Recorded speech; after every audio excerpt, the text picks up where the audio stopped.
तो कैसे हैं आप लोग। स्वागत है आप लोग का हमारे इस चैनल पे। मैं शुभ कुमार सुमन और आज हम लोग देखने वाले हैं बायोलॉजी का एक चैप्टर लाइफ प्रोसेस। तो लाइफ प्रोसेस चैप्टर आपके 10th बोर्ड के एग्जाम के हिसाब से काफ़ी इंपॉर्टेंट चैप्टर है और जान रहे हैं जैसे कि आप लोग कुछ दिन में ही साइंस के एग्ज़ाम होने वाला है। तो एग्ज़ाम के पहले तक हम लोग सारे चैप्टर्स को साइंस के कवर करेंगे। तो मैं ये भी जान रहा हूँ कि आप लोगों में से कई सारे स्टूडेंट्स ऐसे भी होंगे जिसने अभी तक कुछ नहीं पढ़ा। बहुत सारे स्टूडेंट ऐसे होंगे जिसने अभी तक पढ़ा भी है, उनको अभी तक बहुत रिवीजन नहीं हुआ है, उनको अभी तक चैप्टर्स पे कॉन्फिडेंस नहीं है। तो आज हम लोग इस वीडियो में सारे हर एक टॉपिक को डिटेल्स में देखने वाले हैं और आपको बिल्कुल भी एग्जाम का टेंशन नहीं लेना है। बने रहें बिल्कुल हमारे साथ कॉपी और पेन लेके। तो आज हम लोग इस चैप्टर को देखने वाले हैं। तो चलिए फिर शुरू करते हैं लाइफ प्रोसेसेस। तो जैसा कि हम लोग जान रहे हैं लाइफ प्रोसेस चैप्टर में हम लोग पढ़ने वाले हैं लाइफ से रिलेटेड जो भी प्रोसेस जरूरी होता है। लाइफ यानी जीवन, जीवन को जीने में जो भी प्रोसेस जरूरी होता है, इंपॉर्टेंट है, ठीक है, उसके बिना हम लोग का जीवन नहीं चल सकता है। ठीक, उसी प्रोसेस को हम लोग कहते हैं लाइफ प्रोसेस। जैसे कि आपका न्यूट्रिशन,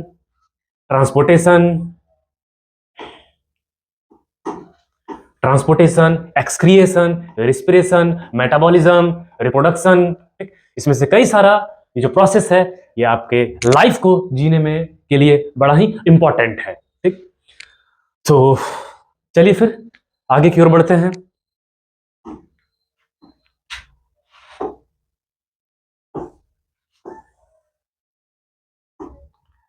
अब हम लोग देखने वाले criteria to decide whether something is alive. मतलब ऐसा क्या सब क्राइटेरिया है, ऐसा क्या पॉइंट्स है जिससे कि हम लोग डिसाइड कर सकते हैं कि कोई भी चीज जो है वो लिविंग है या नहीं। ठीक, तो आइए, the most important criteria to decide whether something is alive is the movement. ठीक, बोलो सबसे बेहतरीन तरीका क्या कहा जा रहा है कि ऐसा क्राइटेरिया, ठीक, क्या कौन सा क्राइटेरिया, तो मूवमेंट। मूवमेंट एक ऐसा क्राइटेरिया है जिससे हम लोग डिसाइड कर सकते हैं कि कोई भी ऑर्गेनिज्म अलाइव है या फिर नहीं। तो चलिए आगे की ओर बढ़ते हैं हम लोग। All living things move without the help of any external help. तो बोला जा रहा है सारा लिविंग थिंग जो है वो कैसे भी मूव कर रहा है, अगर मूव कर रहे हैं तो बिना एक्सटर्नल हेल्प के मूव कर रहे होते हैं। ठीक, आप लोगों ने कठपुतली देखा होगा, ठीक है, कठपुतली को हम लोग धागे के थ्रू उसको चलाया जाता है। ठीक, तो उस तरीके से हम लोग के बॉडी में होता नहीं है। ठीक, कोई भी लिविंग थिंग है तो वो मूव खुद से कर रहा होता है, हम लोग को चलना है, बोलना है, ठीक है, तो हम लोग खुद से चल रहे होते हैं। ठीक है, कोई मूवमेंट कर रहे होते हैं, काम कर रहे होते हैं, तो लिविंग थिंग को एक्सटर्नल फोर्स अप्लाई करने की जरूरत नहीं है मूव करने के लिए। ठीक, हाँ, ये नॉन लिविंग थिंग में फिर हो सक रहा है। ठीक है, तो some movements are easily visible like the movement of the body parts. बोला जा रहा है कई सारा मूवमेंट जो है वो ऐसा मूवमेंट है, ठीक, कि आर इजिली विजिबल, जो आसानी से दिख जा रहा है। ठीक, like the movement of body part, जैसे कि बॉडी पार्ट्स, अब हाथ का मूवमेंट हो रहा है, ठीक है, बोल रहे हैं, ठीक, माउथ में मूवमेंट, ठीक है, पैर आप चल रहे हैं, पैर में मूवमेंट, ठीक है, आप कोई वर्क कर रहे हैं, आपके बॉडी में किसी तरह का मूवमेंट हो रहा है वो विजिबल है, जिसको हम लोग देख पा रहे हैं। ठीक है, कि बॉडी में कुछ मूवमेंट हो रहा है हाथ का, ठीक है, ये सब हम लोग देख पा रहे हैं। ठीक है, तो अब some movements are not easily visible like molecular movement. मतलब कुछ मूवमेंट वगैरह सब ऐसा होता है जिसको कि हम लोग इजिली नहीं देख पा रहे हैं। ठीक है, इसलिए हम लोग कुछ मूवमेंट सबको नहीं देख पाते, जैसे कि मॉलिक्यूलर लेवल पे होता है, जैसे कि केमिस्ट्री वगैरह में अगर हम लोग देखें तो कई सारा पार्टिकल्स होता है, कई सारा केमिकल्स जो है उसका पार्टिकल्स, जैसे कि फॉर एग्जांपल आप सिंपल सा ले लेते हैं, ठीक है, कोई भी एक सब्सटेंस ले लीजिए, ठीक है, उसके पार्टिकल्स में जो मूवमेंट वगैरह हो रहा है उसको हम लोग क्लियरली देख पा रहे हैं क्या? नहीं। ठीक है, नेकेड आई से वो विजिबल है नहीं। ठीक, the molecular movements in cells and tissues is necessary for all life process. बोल रहा है ये मॉलिक्यूलर मूवमेंट जो है, ठीक है, किसमें? सेल्स और टिश्यू में। ठीक है, अब बॉडी में सेल्स का मूवमेंट है, बॉडी में टिश्यू है, ठीक, उसमें जो मॉलिक्यूलर लेवल मूवमेंट हो रहा है हम लोग उसको भी नहीं देख पा रहे हैं। ठीक, फॉर ऑल लाइफ प्रोसेस, तो लाइफ प्रोसेस के लिए, ठीक है, सेल्स में या फिर टिश्यू में, ठीक है, जो मॉलिक्यूलर लेवल पे मूवमेंट हो रहा है हम लोग उसको इजिली नहीं देख पाते हैं। ठीक है, तो चलिए फिर अब बात आ रहा है मूवमेंट का। तो देख रहे हैं हम लोग बर्ड्स, ठीक है, ये उड़ रही है, ठीक है, तो मूवमेंट तो हो रहा है। ठीक, अब ये सोचने की जरूरत पड़ेगा क्या ये बर्ड्स अगर उड़ रही है तो वो अलाइव है या नहीं, वो जिंदा है या नहीं? अरे बर्ड्स अगर उड़ रही है, ठीक, तो अलाइव है, जिंदा है। ठीक है, मछली तैर रही है, ठीक है, तो जिंदा है। ठीक, कोई बर्ड्स वगैरह है, कोई भी मूवमेंट हो रहा है बॉडी में तो जिंदा है। अब एक आदमी है जो चल रहा है, ठीक है, बॉडी में मूवमेंट हो रहा है, तो भाई क्या चेक करना है कि हाँ सांस चल रही है कि नहीं, ठीक है, नर्व्स चल रहा है कि नहीं, तो चेक करने की उसमें कोई आवश्यकता नहीं है। ठीक, तो चलिए हम लोग आगे की ओर बढ़ते हैं।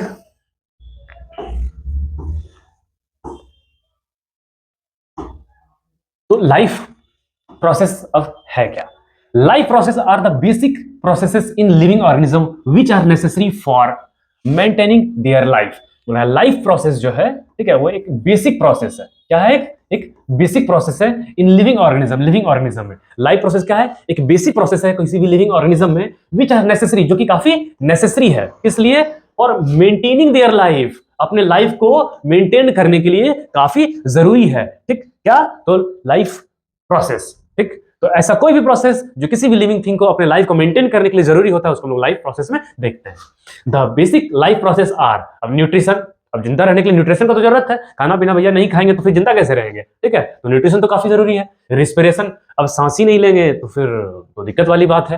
ठीक, फिर ट्रांसपोर्टेशन, अब न्यूट्रिशन तो हो गया, ठीक है, फूड मटेरियल्स, ठीक है, सारा कुछ चले गया। ठीक, अब वो उसका ट्रांसपोर्टेशन होना भी तो जरूरी है। ठीक, ट्रांसपोर्टेशन फूड्स का, हार्मोन्स का, ठीक है, बॉडी में कई सारे चीज सब आपस में, ठीक है, कोऑर्डिनेशन के थ्रू चल रहा होता है। ठीक, तो कुछ भी जो आप खाएं, खाना खाएं, न्यूट्रिशन के थ्रू जो भी गया, ठीक, उसका बॉडी में ट्रांसपोर्टेशन होना काफी जरूरी है। ठीक, अब है एंड एक्सक्रिएशन। अब एक्सक्रिएशन क्या है? तो ऐसा कोई भी वेस्ट मटेरियल्स, ठीक है, जो बॉडी में क्रिएट हो रहा हो, उसको बॉडी से रिमूव आउट होने का जो प्रोसेस है, उसको हम लोग कहते हैं एक्सक्रिएशन। तो ये भी काफी जरूरी है, क्योंकि सारा हार्मफुल अगर मटेरियल एक्यूमुलेट होने लगे बॉडी में तो वो भी आपके लिए हार्मफुल है।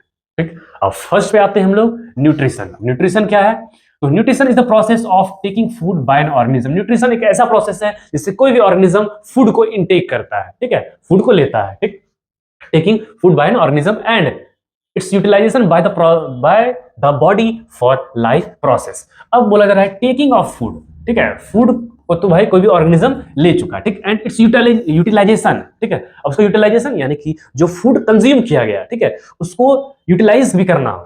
ठीक है, फूड तो कंज्यूम कर लिया गया, ठीक है, उसको यूटिलाइज किस में कर रहे हैं? उसमें एनर्जी में कन्वर्ट हुआ, फिर उसके थ्रू बॉडी में जो भी फंक्शन वगैरह चल रहा है उसमें यूज हो गया। ठीक है, आप जो भी काम वगैरह कर रहे हैं फिर वो एनर्जी वहां यूटिलाइज हो रहा है, ठीक है, bye the body for life process, life के लिए फिर, ठीक है, जो भी चीज जरूरी है वो न्यूट्रिशन जो है, वो एनर्जी जो है उसमें यूटिलाइज हो रहा है। ठीक, अब बात आता है रिस्पिरेशन का। ठीक, respiration is the process by which food is burn in the cells of the body with the help of oxygen to release energy.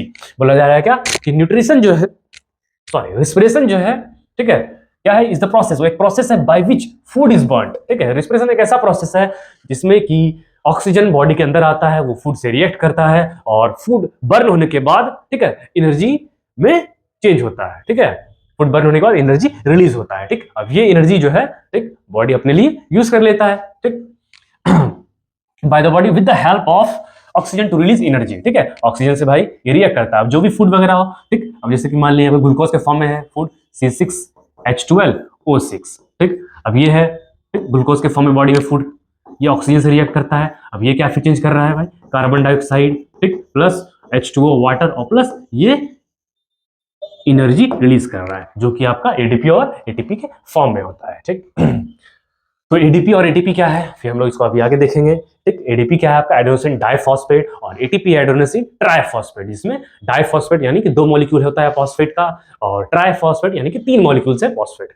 ठीक, अब बात आता है transportation. Transportation is the process by which food, oxygen, water, waste products are carried from one part of the body to the other. ठीक, क्या कहा गया? Transportation एक ऐसा प्रोसेस है, ठीक है, ध्यान से समझना है, ट्रांसपोर्टेशन एक ऐसा प्रोसेस है इसमें कि फूड हो गया, ऑक्सीजन हो गया, वाटर हो गया, या कोई भी वेस्ट प्रोडक्ट जो बॉडी में है, ठीक है, कोई भी वेस्ट प्रोडक्ट जो बॉडी में क्रिएट हो रहा है, ठीक, are carried from one part of the body to the other, body के एक पार्ट से वो कैरी होकर किसी अदर पार्ट में चले जाता है। ठीक, आई बात समझे? इसी को हम लोग कहते हैं ट्रांसपोर्टेशन। ठीक, अब बात करते हैं हम लोग एक्सक्रिएशन का। एक्सक्रिएशन क्या है? Excretion is a process, excretion एक ऐसा प्रोसेस है by which waste product are remove from the body. ठीक है, वेस्ट प्रोडक्ट जो है वो रिमूव हो रहा होगा। क्या हो रहा होगा? रिमूव हो रहा है। कहां से? तो बॉडी से रिमूव हो रहा होगा। ठीक है, बॉडी से वेस्ट मटेरियल, ठीक है, रिमूव हो रहा होगा। इसी प्रोसेस को हम लोग क्या कहते हैं? तो एक्सक्रिएशन कहते हैं। क्लियर है ये? अब थोड़ा आगे की ओर बढ़ते हैं।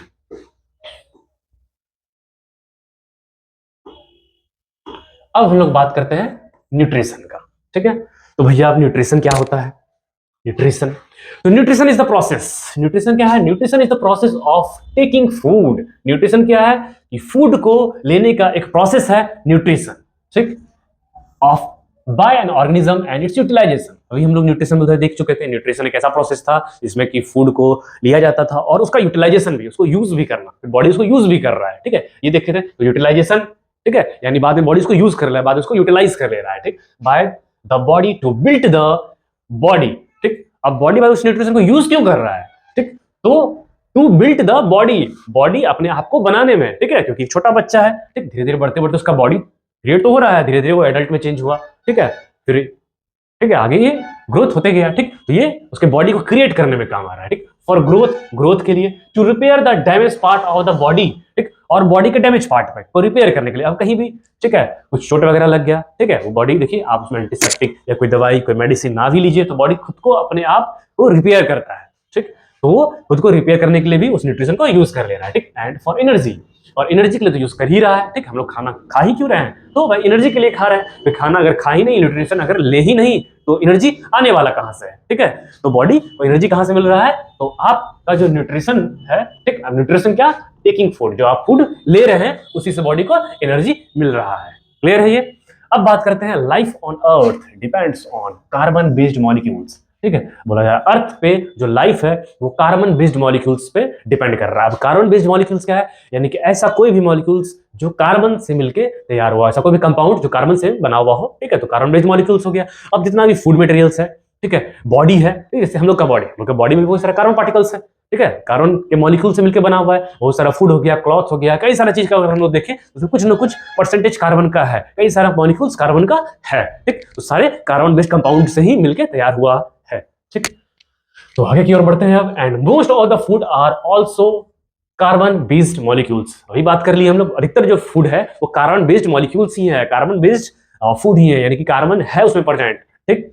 फिर the outside raw materials used by living organism are food, water and air, यानी कि हम लोग बाहर से कुछ भी चीजें कंज्यूम करते हैं, क्या कंज्यूम करते हैं? फूड बाहर से ही कंज्यूम करते हैं, बॉडी के अंदर तो है नहीं, बाहर से कंज्यूम कर रहे हैं, ठीक। वाटर भी हम लोग बाहर से कंज्यूम करते हैं, ठीक। एयर भी हम लोग बाहर से कंज्यूम करते हैं, ठीक। ये सब भी जो भी आउटसाइड मटेरियल बाहर से लिया जा रहा है, ठीक, used by an organism are food, water and air, ठीक। तो ये सब जो भी है, ठीक है, सब कार्बन बेस्ड कंपाउंड है, ठीक है, आया बात समझ में? अब बात करते हैं हम लोग मोड ऑफ न्यूट्रिशन का, ठीक। अब न्यूट्रिशन का मोड क्या है, ठीक, तो बात बोला जा रहा है न्यूट्रिशन का दो मोड है, ठीक, क्या? तो भैया एक ऑटोट्रॉप्स, दूसरा हेटेरोट्रॉप्स, ठीक। अब ये ऑर्गेनिज्म है तो मोड क्या कहलाएगा आपका?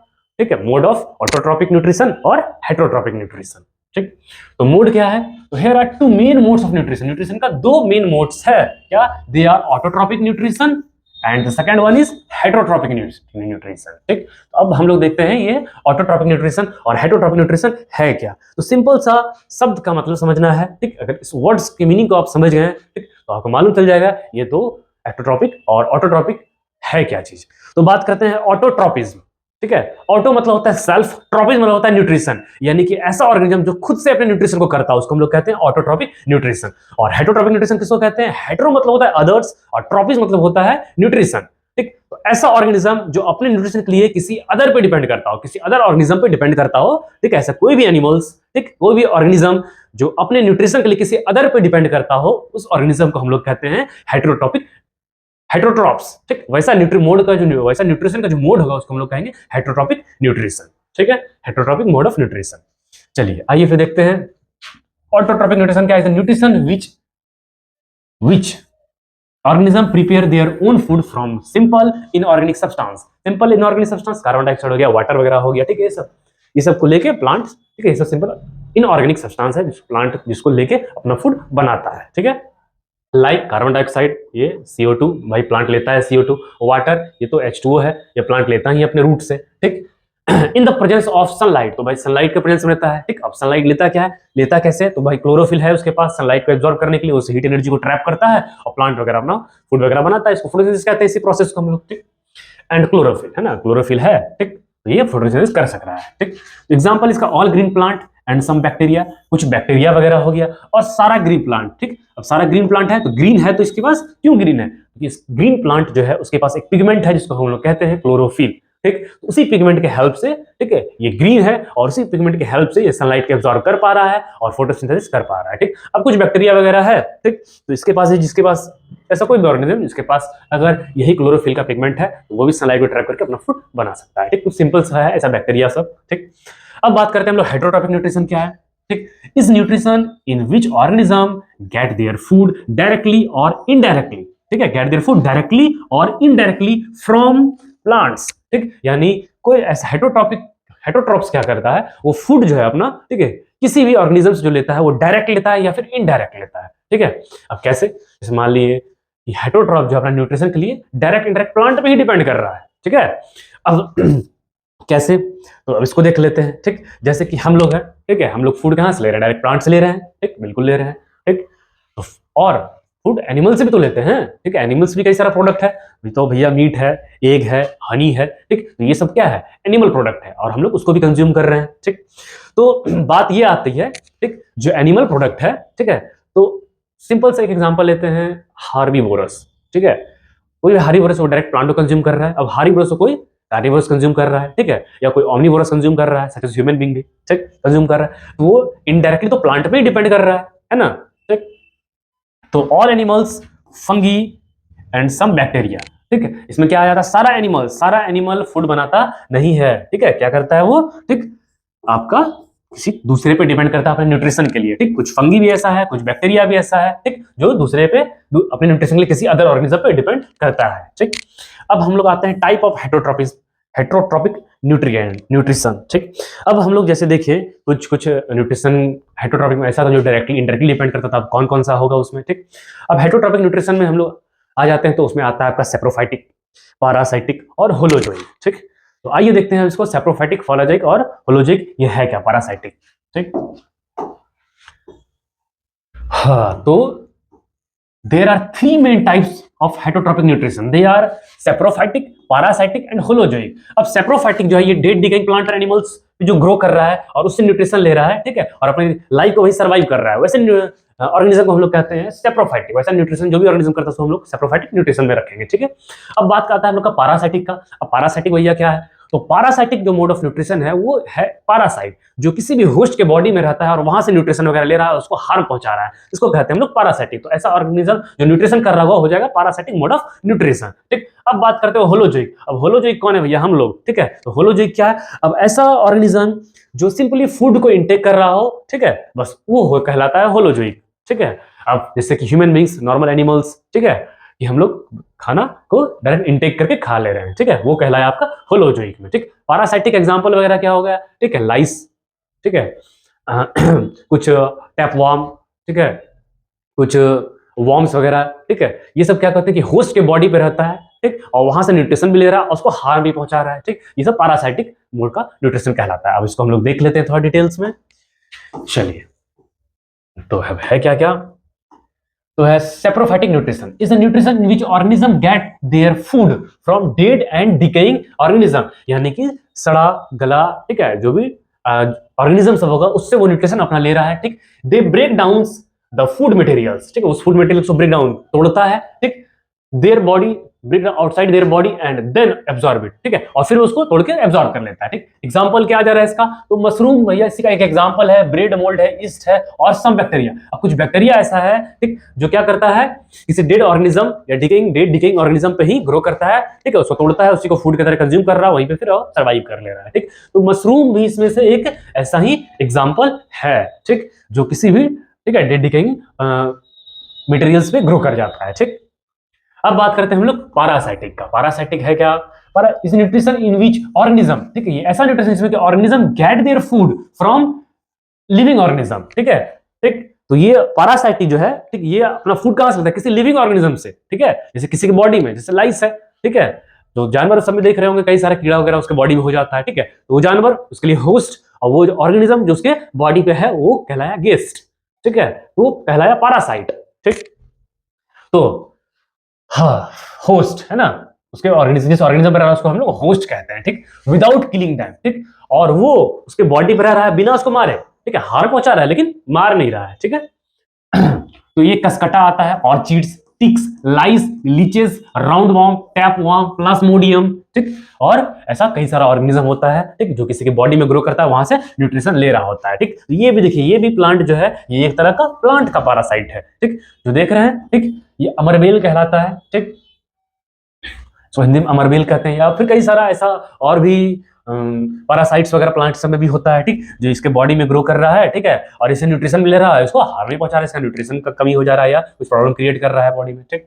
अब आता है आपका होलोजोइक न्यूट्रिशन। बोला holozoic nutrition is the nutrition in which organism take food directly, ठीक है, and then digest and absorb it, ठीक। होलोजोइक न्यूट्रिशन बोल रहा है ऐसा न्यूट्रिशन जिसमें कि कोई भी ऑर्गेनिज्म जो है फूड को, ठीक, कंज्यूम करता है, ठीक, और फिर उसको डाइजेस्ट कर रहा है एंड एब्जॉर्ब इट, फिर वो डाइजेस्ट हुआ, फिर वो एब्जॉर्ब होगा, फिर बॉडी में सिमुलेट हुआ, एनर्जी वगैरह मिल रहा है, ठीक है। अब होता कौन कौन सा है, तो एक अमीबा इसका एग्जांपल है, पैरामीशियम है, बर्ड्स है, फिशेस है, ह्यूमंस है, एक्सेट्रा। ऐसा कई सारे ऑर्गेनिज्म ले लेते हैं जो नॉर्मली कंज्यूम कर रहे हैं फूड को, डाइजेस्ट कर रहे हैं बॉडी में, फिर उसको यूटिलाइज कर रहे हैं, ठीक है। चलिए अब आगे की ओर बढ़ते हैं, ठीक। तो ये था आपका अमीबा, ठीक है। अब बात आता है हम लोग का न्यूट्रिशन इन प्लांट, ठीक है। तो ये प्लांट में न्यूट्रिशन कैसे होता है, ठीक। तो प्लांट तो जो ऑर्गेनिज्म वो ऑटोट्रॉपिक है, वो अपना फूड खुद से बना ले रहा है, ठीक है। चलिए अब आगे की ओर बढ़ते हैं। तो फोटोसिंथेसिस क्या है, is the process by which plant prepare food. Plant क्या कर रहा है, ऐसा प्रोसेस है फोटोसिंथेसिस कि प्लांट खुद से अपने फूड को प्रिपेयर कर ले रहा है, ठीक है, ठीक, बाय यूजिंग, ठीक है, क्या, तो कार्बन डाइऑक्साइड यानी कि CO2, इसको यूज करके, वाटर H2O इसको यूज करके, ठीक, in the presence of sunlight and chlorophyll, यानी कि क्लोरोफिल और सनलाइट अगर प्रेजेंट है तभी ये, ठीक, फोटोसिंथेसिस हो सकता है, तभी ये फूड बनने का जो प्रोसेस है प्लांट में ये हो सकता है, वरना कभी नहीं होगा, ठीक है। चलिए आगे की ओर बढ़ते हैं, ठीक। फिर the food prepared in is carbohydrate. अब जो फूड बन रहा होगा वो क्या सा होगा, आपका कार्बोहाइड्रेट होगा, ठीक, which is stored in the form of starch, जो कि प्लांट के बॉडी में स्टार्च के फॉर्म में स्टोर हो जाता है, ठीक। अब ये स्टार्च, कार्बोहाइड्रेट ये सब है क्या, ठीक, सब एक दूसरे का ही फॉर्म है, बस थोड़ा थोड़ा चेंजेस है, ठीक। अब है इक्वेशन फॉर फोटोसिंथेसिस। फोटोसिंथेसिस का इक्वेशन है, ये बचपन से पढ़ते आ रहे हैं हम लोग, ठीक है। ये कार्बन डाइऑक्साइड है और वाटर है, ये दोनों जब भी मिलेगा, ठीक, सनलाइट और क्लोरोफिल प्रेजेंट है, तो ये आपका क्या, ग्लूकोज, ठीक है, ये क्या है आपका ग्लूकोज, ठीक है। और ये वाटर और ये ऑक्सीजन जो एटमॉस्फेयर में रिलीज हो जाएगा, क्लियर है, ठीक। और ये वाटर भी वेपर फॉर्म में, ठीक, एटमॉस्फेयर में रिलीज हो जाता है, ठीक। तो यही था आपका फोटोसिंथेसिस का प्रोसेस। अब बात करते हैं फोटोसिंथेसिस जो होता है, ठीक है, इसमें कुछ स्टेप्स में होता है, इस रिएक्शन का, इस इक्वेशन का मैकेनिज्म क्या है, अब इसको हम लोग देखते हैं, ठीक है। तो फर्स्ट ऑफ ऑल होता क्या है कि photosynthesis takes place in the 3 main steps, 3 main steps में होता है, ठीक है, 3 स्टेप में होता है। पहला क्या, पहला तो भैया सनलाइट एब्जॉर्ब होगा, ठीक। दूसरा, ठीक है, वो लाइट एनर्जी जो है केमिकल एनर्जी में कन्वर्ट होने वाला है, ठीक। तीसरा, फिर वाटर को वो तोड़ने वाला है, उसके बाद फिर रिडक्शन होने वाला है, ठीक। चलिए आइए देखते हैं। तो फर्स्ट है आपका एब्जॉर्प्शन ऑफ लाइट एनर्जी। तो सबसे पहले ये प्लांट कर क्या रहा है, तो लाइट एनर्जी को ये एब्जॉर्ब कर ले रहा है, ठीक, बाय क्लोरोफिल। तो लाइट एनर्जी को एब्जॉर्ब कैसे करेगा भाई, क्लोरोफिल है इसके पास, ठीक, तो एब्जॉर्ब कर लेगा, ठीक। सेकंड नंबर क्या है, कन्वर्जन ऑफ लाइट एनर्जी। अब उस लाइट एनर्जी को कन्वर्ज करेगा किसमें, इनटू केमिकल एनर्जी, ठीक है, लाइट एनर्जी को केमिकल एनर्जी में कन्वर्ट करेगा, and splitting up of water molecules into hydrogen and oxygen, ठीक है। अब उस वाटर मॉलिक्यूल्स को, वाटर का जो ये मॉलिक्यूल्स है, ये वाटर का जो मॉलिक्यूल्स है, इसमें ये हाइड्रोजन और ऑक्सीजन को स्प्लिट, तोड़ने वाला है ये, ठीक है। तो हाइड्रोजन ऑक्सीजन टूट के अलग हो गया, ठीक। उसके बाद क्या है, अब third number point, reduction of carbon dioxide by hydrogen to form carbohydrates. यानी कि सिंपल सा बात क्या है, ये जो आपका CO2 प्लस H2 जो हम लोग देख रहे थे, यहाँ पे आपका सनलाइट, ठीक है, यहाँ पे आपका क्लोरोफिल, ठीक। अब इसमें क्या होने वाला है, ये बन रहा था आपका C6H12O6 और प्लस इधर ऑक्सीजन जो कि रिलीज हो जा रहा था। अब बात ये था, जो सनलाइट आया, इसने जो केमिकल एनर्जी कन्वर्ट, ये वाटर जो है ये टूट के आपका हाइड्रोजन गैस और ऑक्सीजन गैस में, ठीक है, आ गया टूट के, ठीक। इस सनलाइट की एनर्जी का केमिकल एनर्जी में कन्वर्ट करके, इस एनर्जी का यूज करके इस वाटर को हम लोग तोड़ लिए, ठीक। अब ये हाइड्रोजन जो है ये, ठीक है, कहाँ, कार्बन डाइऑक्साइड में जाके ऐड हो जाता है, ठीक। अब हम लोग केमिस्ट्री के चैप्टर्स में पढ़े हुए होंगे, ठीक, क्या, ये हाइड्रोजन का जब भी एडिशन होता है तो वो रिडक्शन कहलाता है, ठीक। तो हाइड्रोजन जब यहाँ ऐड हो रहा है तो कार्बन डाइऑक्साइड का क्या हुआ, रिडक्शन। कार्बन डाइऑक्साइड हाइड्रोजन के साथ जुड़ने के साथ क्या बनाया, ये ग्लूकोज बना दिया, ये भी कार्बोहाइड्रेट का ही फॉर्म है, और ये ऑक्सीजन जो था, ये ऑक्सीजन बाहर एटमॉस्फेयर में रिलीज हो जा रहा है। ठीक, यही प्रोसेस था। ठीक, ये मैकेनिज्म था इसके फोटोसिंथेसिस के प्रोसेस का। ठीक है, चलिए अब आगे की ओर हम लोग बढ़ते हैं। अब बात करते हैं हम लोग क्लोरोफिल क्या है। तो क्लोरोफिल आज अ ग्रीन पिगमेंट, ये बात कर ली हम लोग। क्लोरोफिल एक ग्रीन पिगमेंट है, प्रेजेंट इन द लीफ, जो लीफ में होता है। ठीक है, लीफ में होता है, ठीक, प्रेजेंट इन द लीव्स।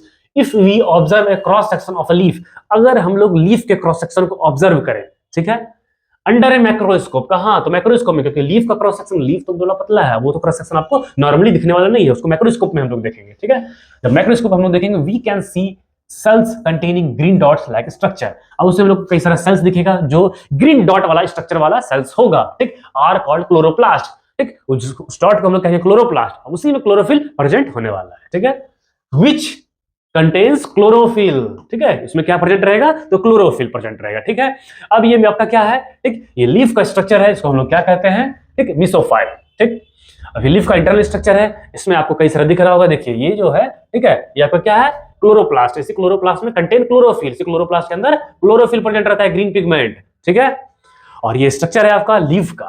ठीक, चलिए हम लोग आगे की ओर बढ़ते हैं। अब बात करते हैं हम लोग स्टोमाटा क्या है। तो भैया अब स्टोमाटा क्या है, स्टोमाटा आर टीनी पोर्स, ये छोटा छोटा, ठीक है, स्टोमाटा का एक छोटा छोटा पोर्स है जो लीफ में होता है। ठीक, उसी छोटे छोटे पोर्स, अब ये गार्ड सेल से बना हुआ होता है। ठीक है, अब ये ओपनिंग क्लोजिंग होता है, इसी के थ्रू गैसियस एक्सचेंज वगैरह होता है। ठीक, बस अब चलिए देखते हैं फिर क्या क्या है present in the leaves through which exchange of gases takes place. ठीक, क्या हो रहा है, ये छोटा छोटा ऐसा पोर्स है जो कि लीफ में प्रेजेंट होता है, और एक्सचेंज ऑफ गैसेस, और गैसेस का एक्सचेंज होता है इससे। ठीक, each stoma has a pair of guard cells, हर एक स्टोमा में क्या होता है, पेयर ऑफ गार्ड सेल होता है। ठीक है, देखिए है ना, एक गार्ड सेल इधर है, एक गार्ड सेल इधर है। ठीक, विच controls the opening and closing of stomatal pores, ये स्टोमाटल जो पोर्स है, ठीक है, ठीक, इसको कौन कंट्रोल करता है, तो ये गार्ड सेल्स। ठीक है, ये गार्ड सेल ही कंट्रोल करता है ये स्टोमाटा को ओपन और क्लोज होने के लिए। ठीक है, when water enters the guard cell, जब भी वाटर गार्ड सेल में इंटर कर जाता है, ठीक है, it swells and the pores opens, ये क्या होता है, ये स्वेल कर जाता है, ये फूल जाता है। ठीक है, और ये पोर्स ओपन हो जाता है। And when the guard cells loose water, और जब ये गार्ड सेल अपने वाटर को लूज कर देता है, ठीक, तो इट श्रिंक्स, वो क्या होता है, श्रिंक, सिकुड़ जाता है, और ये क्लोज हो जाता है। एंड द पोर्स क्लोजेस, ठीक, और ये पोर्स जो है ये क्या होता है, क्लोज हो जाता है। ठीक, तो इस तरीके से वाटर जब इसमें आता है, ठीक, तो इस तरह ओपन हो जाता है, और जब भी वाटर इससे रिलीज होता है, निकलता है, ठीक, तो ये स्टोमाटा इस तरह, स्टोमाटा जो पोर्स है ये फिर से क्लोज हो जाता है। ठीक, तो ये आपका ओपनिंग ऑफ स्टोमाटा, ये आपका क्लोजिंग ऑफ स्टोमाटा। तो इसी तरीके से स्टोमाटा ओपन होता है और क्लोज होता है। क्लियर है बात? चलिए फिर हम लोग आगे की ओर बढ़ते हैं। अब हम लोग देखेंगे activity to show that chlorophyll is necessary for photosynthesis. ठीक है, जस्ट अ मिनट, पहला तो सनलाइट होना चाहिए, है ना, सनलाइट वाला नहीं है। Chlorophyll is necessary for photosynthesis, फिर कार्बन डाइऑक्साइड, फिर न्यूट्रिशन, ठीक है, कार्बन डाइऑक्साइड फॉर फोटोसिंथेसिस, और इधर है क्लोरोफिल और सनलाइट। अच्छा कोई बात नहीं, चलिए पहले हम लोग सनलाइट को देख लेते हैं। ठीक है, कि सनलाइट काफी जरूरी है फोटोसिंथेसिस के लिए। अब इसको एक्सपेरिमेंटली अगर देखना हो, ठीक है, देखिए पहले तो हम लोग देखिए अभी क्या, ठीक, कुछ चीज हम लोग ये देखें, क्या देखें,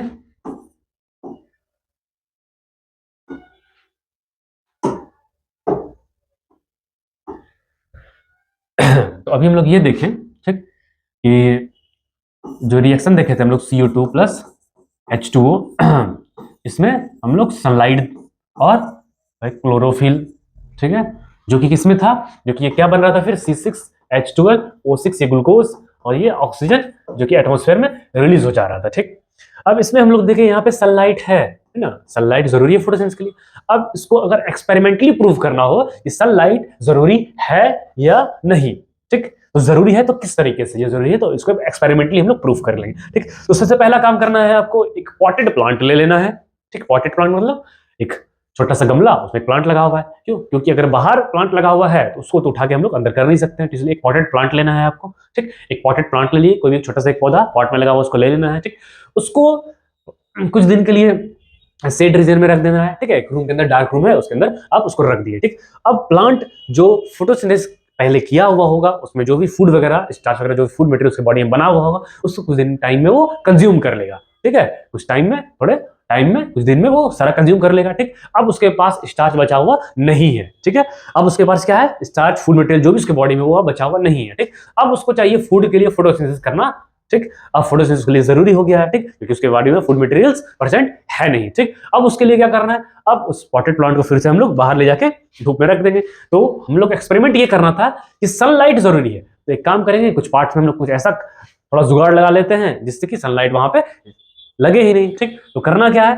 तो ध्यान ये रखेंगे हम लोग कि लीफ में, ठीक है, कुछ पार्ट में हम लोग इस तरह अल्युमिनियम फॉइल को, है ना, अल्युमिनियम फॉइल को हम लोग इस तरीके से डाल देंगे। अल्युमिनियम फॉइल क्या करता है? ठीक है, वो अधिकतर सनलाइट को रिफ्लेक्ट कर देगा। तो यहाँ पे लीफ के इस पार्ट में, ठीक है, लीफ के इस पार्ट को अल्युमिनियम फॉइल से रैप कर लेंगे। ठीक है, कुछ पार्ट को, जिसकी वजह से वहां पे सनलाइट जाएगा नहीं। ठीक, अब इसको थोड़े टाइम के लिए बाहर रख दिए। ठीक, अब ये क्या किया? ये फोटोसिंथेसिस वगैरह अपना कर रहा है। ठीक, और सनलाइट वगैरह जा रहा है। ठीक, फोटोसिंथेसिस वगैरह हो रहा है, फूड वगैरह प्लांट बना रहा है। कुछ टाइम के बाद से स्पॉटेड प्लांट को, ठीक है, से इस लीफ को ही हम लोग डिटैच कर लिए यहाँ से। ठीक है, लीफ को तोड़ते हुए लेके चले गए। ठीक, अब भैया करना क्या है? ठीक, तो लीफ को तोड़ लिए। ठीक, उससे अब ये अल्युमिनियम फॉइल जो लगा हुआ था उसको वहां से हटा लिए हम लोग। ठीक, अब उसको हम लोग क्या करते हैं?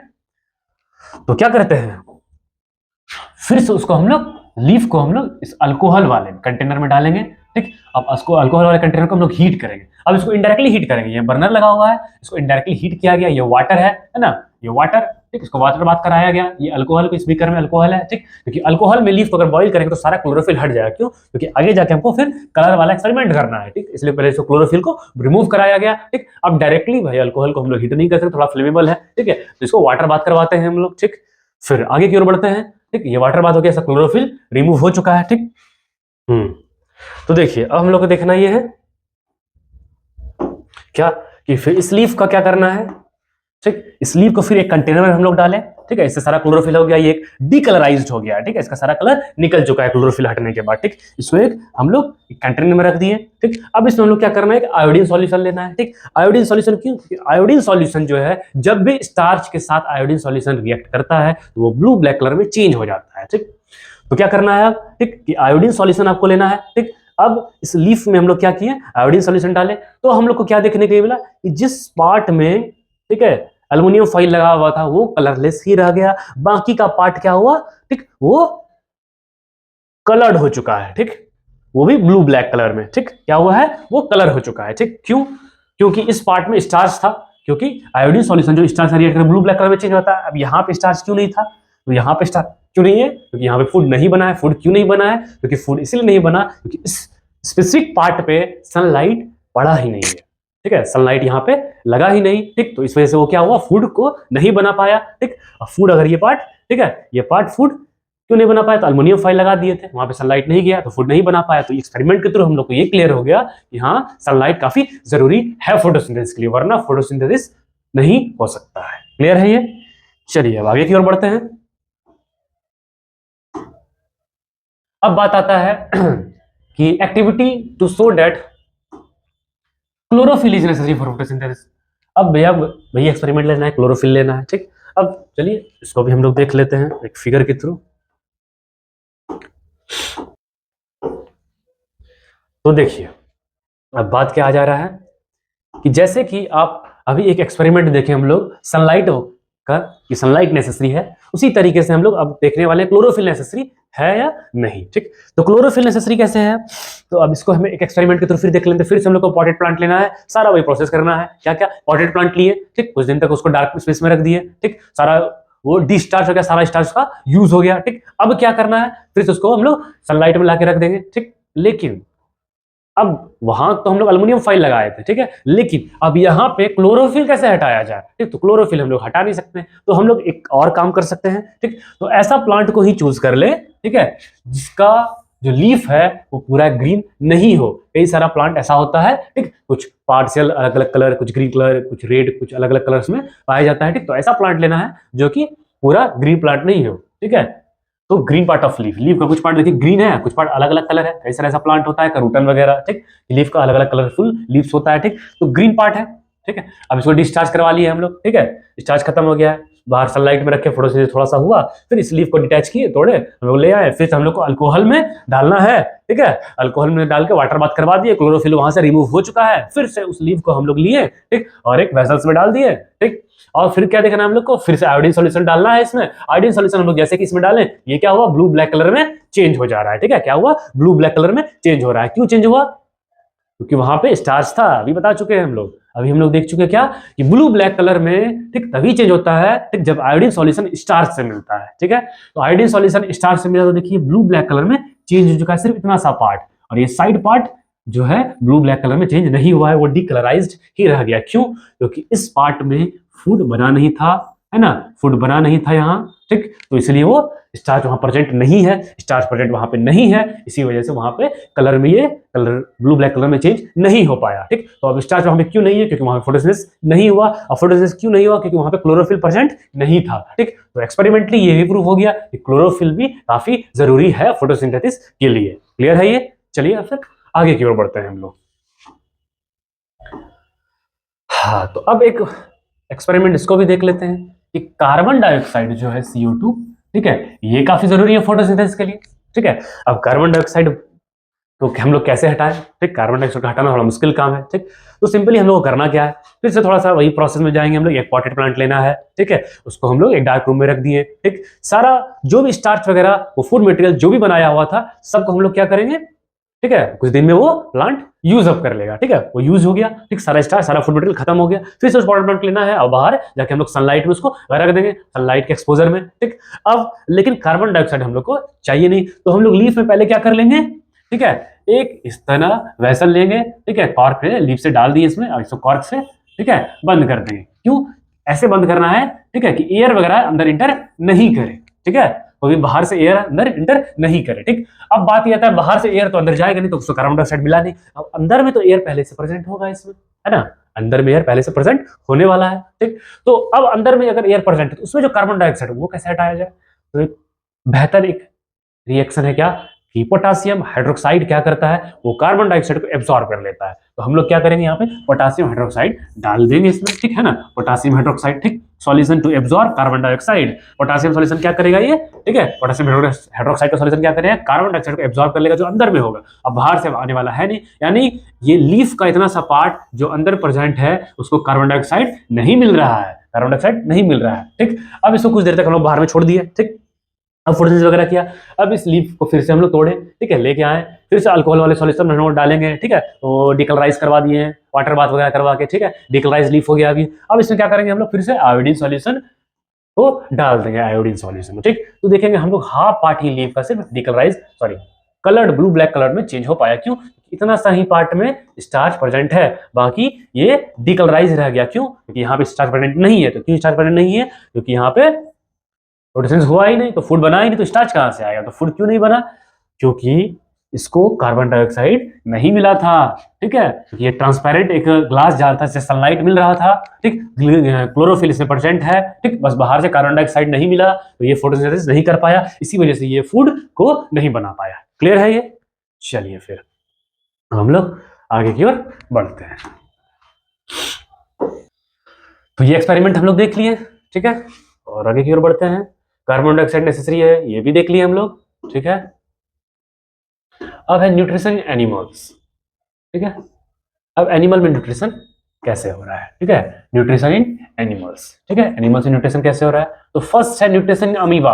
अब अमीबा में न्यूट्रिशन कैसे हो रहा है हम लोग इसको देखना है, ठीक है। अमीबा क्या है, ठीक है, यूनिसेलुलर ऑर्गेनिज्म है, जैसे कोई फिक्स साइज होता नहीं, सिंपल सा एक सेल है, ठीक। अब इसमें सिंपल सा एक अगर सेल है ये, ठीक, तो इसके पास कोई भी डेफिनेट ऑर्गन वगैरह कुछ प्रेजेंट है नहीं, ठीक। तो क्योंकि एक ही सेल का बना है तो ऑर्गन का बात ही नहीं आता है। तो इसमें लोग देखते हैं कि amoeba is a unicellular animals living in water, जो कि कहां रह रहा है, ये वाटर में रह रहा है, ठीक है, पानी में रह रहा है। It takes in food by forming finger like projection, ठीक है, ये फूड को कैसे लेता है, फिंगर लाइक प्रोजेक्शन के थ्रू लेता है, जिस फिंगर लाइक प्रोजेक्शन को लोग फॉल्स हैंड भी कहते हैं। उस फॉल्स हैंड का नाम है सूडोपोडिया, ठीक है, क्या नाम है, सूडोपोडिया, ठीक है। तो called pseudopodia and forms of food vacuoles, ठीक। और इसके पास भाई एक ही सेल है तो प्रॉपर ऑर्गन वगैरह है नहीं, तो स्टोमक वगैरह भी नहीं होगा डाइजेशन के लिए, तो एक ये फॉल्स, ठीक है, टेम्पोररी स्टोमक कह सकते हैं। टेम्पोररी स्टोमक क्रिएट करने से हम लोग क्या कहते हैं, फूड वैक्यूल्स कहते हैं। Inside the food vacuoles the food is digested and absorb. अब उसी फूड वैक्यूल्स जो टेम्पोररी स्टोमक क्रिएट करता है बॉडी में, ठीक है, उसको फूड वैक्यूल्स कहते हैं। उसी फूड वैक्यूल्स के अंदर क्या होता है इसका, ठीक है, फूड वगैरह का डाइजेशन होता है और एब्जॉर्प्शन होता है, ठीक है। अब बात करते हैं हम लोग, The undigested food is then sent out through the surface of the cells। अब इसके सेल के सरफेस से बाहर जो बॉडी का सेल का सरफेस है उससे अनडाइजेस्टेड फूड जो बच रहा है, ठीक है, इसके बॉडी में वो रिमूव आउट हो जाएगा, ठीक। अब वो अनडाइजेस्टेड फूड कैसे होगा, तो बॉडी का एक सेल्स कहीं पर हटता है, ठीक है, सॉरी एक सेल बॉडी का पार्ट्स कहीं पर हटता है, ठीक, और जिसको हम लोग नाम देते हैं रैप्चर, ठीक है। ये सेल बॉडी जो है इसका सेल बॉडी, ठीक, वो एक रैप्चर होता है, सारा वेस्ट मटेरियल बॉडी से रिमूव आउट हो जाता है। तो कैसे, तो न्यूट्रिशन ये फूड पार्टिकल्स वगैरह कहीं मिला, ठीक है, ये फॉल्स एंड अपना इसी तरह से ये क्रिएट किया, फूड को फिर अंदर ले लिया अपने बॉडी के, ठीक, टेम्पोररी स्टोमक क्रिएट किया, ठीक है, इसको फूड वैक्यूल्स कहते हैं, है ना।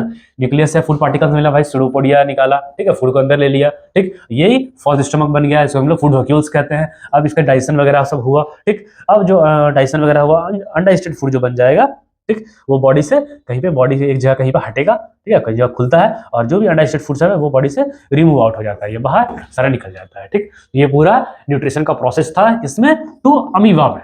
क्लियर है ये, ठीक। चलिए अब आगे की ओर बढ़ते हैं हम लोग। अब हम लोग बात करते हैं न्यूट्रिशन इन ह्यूमन बीइंग।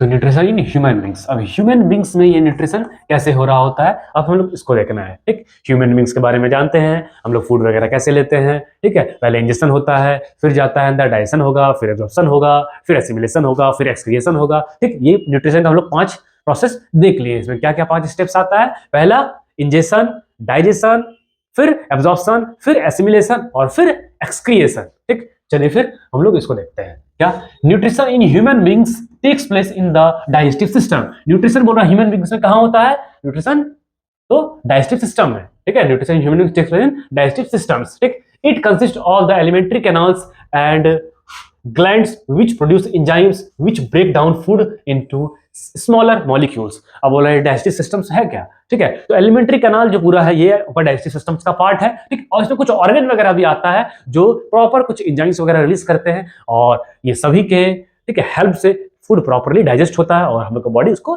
ठीक, एनर्जी के लिए फिर यूज कर पाता है, ठीक। तो बोला जा रहा है the main organs of the digestive systems are mouth, ठीक है, मेन ऑर्गन डाइजेस्टिव सिस्टम क्या आपका, तो भैया माउथ, दूसरा ओसोफेगस जिसको हम लोग क्या फूड पाइप कहते हैं, ये फूड पाइप, इसको ओसोफेगस कहा जाता है, ठीक है। स्टोमक्स, अब देखिए, तो भाई माउथ आता है इसमें, ठीक है, ये जो फूड पाइप दिख रहा है इसी को हम लोग ओसोफेगस कहते हैं, ये फूड पाइप हो गया, ठीक। अब ये फूड पाइप जो है फिर यहाँ आके स्टोमक से कनेक्ट होता है, सारा फूड वगैरह मटेरियल फिर इसमें आ गया, ठीक। फिर ये आपके स्मॉल इंटेस्टाइन से कनेक्ट है, आते हुए स्मॉल इंटेस्टाइन से, ठीक, स्मॉल इंटेस्टाइन से जाकर फिर ये लार्ज इंटेस्टाइन, फिर ये बॉडी से बाहर रिमूव आउट होता है, ठीक। तो ये पूरा इसका, ठीक है, फूड के पास होने का पाथ था, ठीक। स्टोमक्स है, फिर स्मॉल इंटेस्टाइन है, लार्ज इंटेस्टाइन है, ठीक, और anus. The main glands are salivary gland. अब डाइजेशन में जो मेन ग्लैंड वगैरह सब है क्या, सैलिवरी ग्लैंड जो माउथ में ही, ठीक है, प्रेजेंट होता है, ठीक। और यही सैलिवरी ग्लैंड जो है माउथ से ही सिंपल कार्बोहाइड्रेट को डाइजेस्ट करना स्टार्ट कर देता है, ठीक है। सैलिवरी ग्लैंड से एक एंजाइम्स लेता है, इसको सैलिवरी एमिलेज कहते हैं हम लोग, ठीक है। और gastric gland, liver, pancreas and intestinal gland. अब इसको हम लोग एक एक करके हम लोग डिटेल में देखेंगे, ठीक। फिर ये गैस्ट्रिक ग्लैंड क्या रिलीज करता है, लीवर, पैनक्रियाज और इंटेस्टाइनल ग्लैंड, ठीक। अब सब ये किस तरीके से, ठीक है, हेल्प करता है डाइजेशन में, अब हम लोग इसको देखने वाले हैं। तो चलिए फिर आगे की ओर बढ़ते हैं।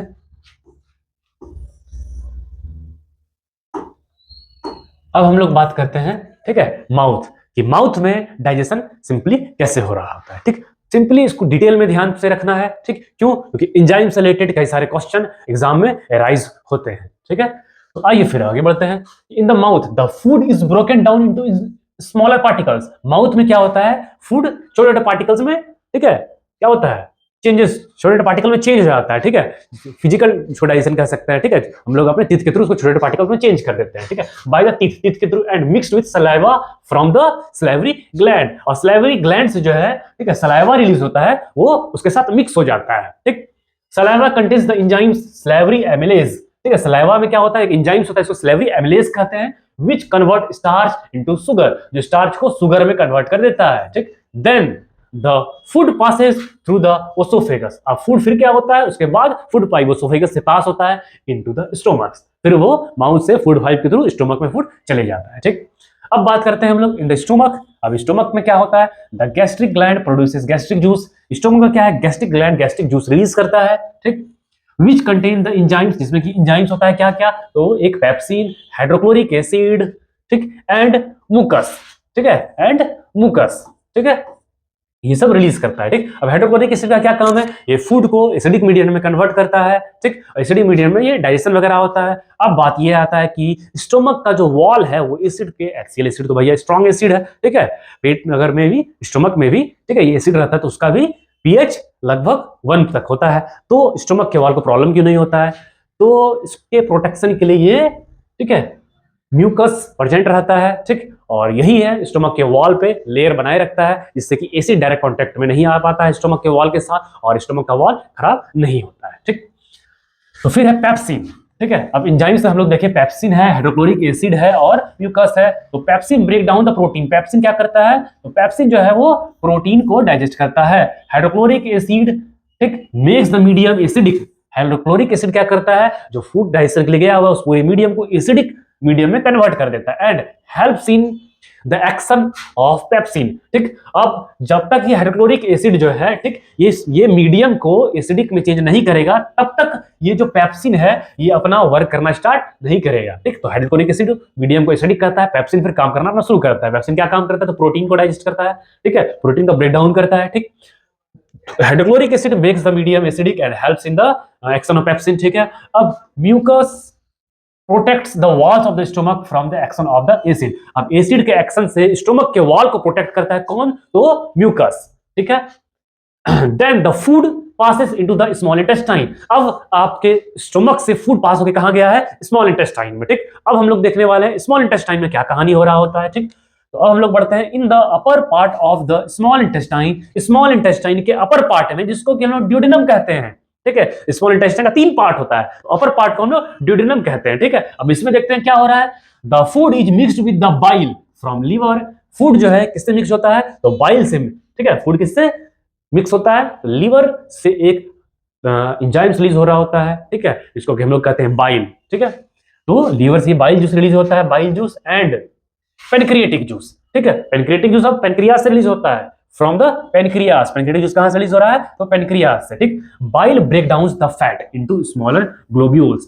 बाइल जो है, ठीक है, बाइल जूस जो है ये फैट का इमल्सिफिकेशन करता है, फैट का ब्रेक डाउन करता है। ठीक है, ये प्रोसेस अब थोड़ा, ये डिटेल थोड़ा ध्यान में रखना है। ठीक, तो pancreatic juice contains the enzymes trypsin and lipase. तो पेनक्रिएटिक जूस जो है, ठीक, पेनक्रिएटिक जूस जो है इसमें क्या रहता है, तो ट्रिप्सिन रहता है और लिपेज रहता है। ठीक, अब ध्यान क्या रखना है कि trypsin breaks down the protein. Trypsin क्या करता है, ठीक है, ट्रिप्सिन जो है वो प्रोटीन्स का ब्रेक डाउन करता है and lipase break down the fat.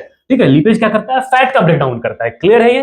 ठीक, अब हम लोग बढ़ते हैं इन द स्मॉल इंटेस्टाइन्स। ठीक, अब स्मॉल इंटेस्टाइन में ड्यूडेनम के बाद आगे क्या होने वाला है। ठीक, तो the glands walls of the small intestine produces intestinal juice. अच्छा, ये इंटेस्टाइन का ही वॉल क्या करता है, ठीक है, एक और जूस रिलीज करता है जिसको हम लोग क्या कहते हैं, इंटेस्टाइनल जूस। ठीक है, ये इंटेस्टाइन का ही पूरा पार्ट है। ठीक है, इंटेस्टाइनल जूस रिलीज करता है। The enzymes of the intestinal juice convert carbohydrates into glucose. ठीक, अब ये इंटेस्टाइन जो इंटेस्टाइनल जूस रिलीज कर रहा है ये क्या करता है, कार्बोहाइड्रेट को ग्लूकोज में चेंज कर देता है। ठीक, और फैट में और इनटू फैटी एसिड में। ठीक है, कार्बोहाइड्रेट को किसमें चेंज करता है, ग्लूकोज में, फैट में, फैटी एसिड में एंड ग्लिसरॉल में। ठीक, and proteins into amino acid.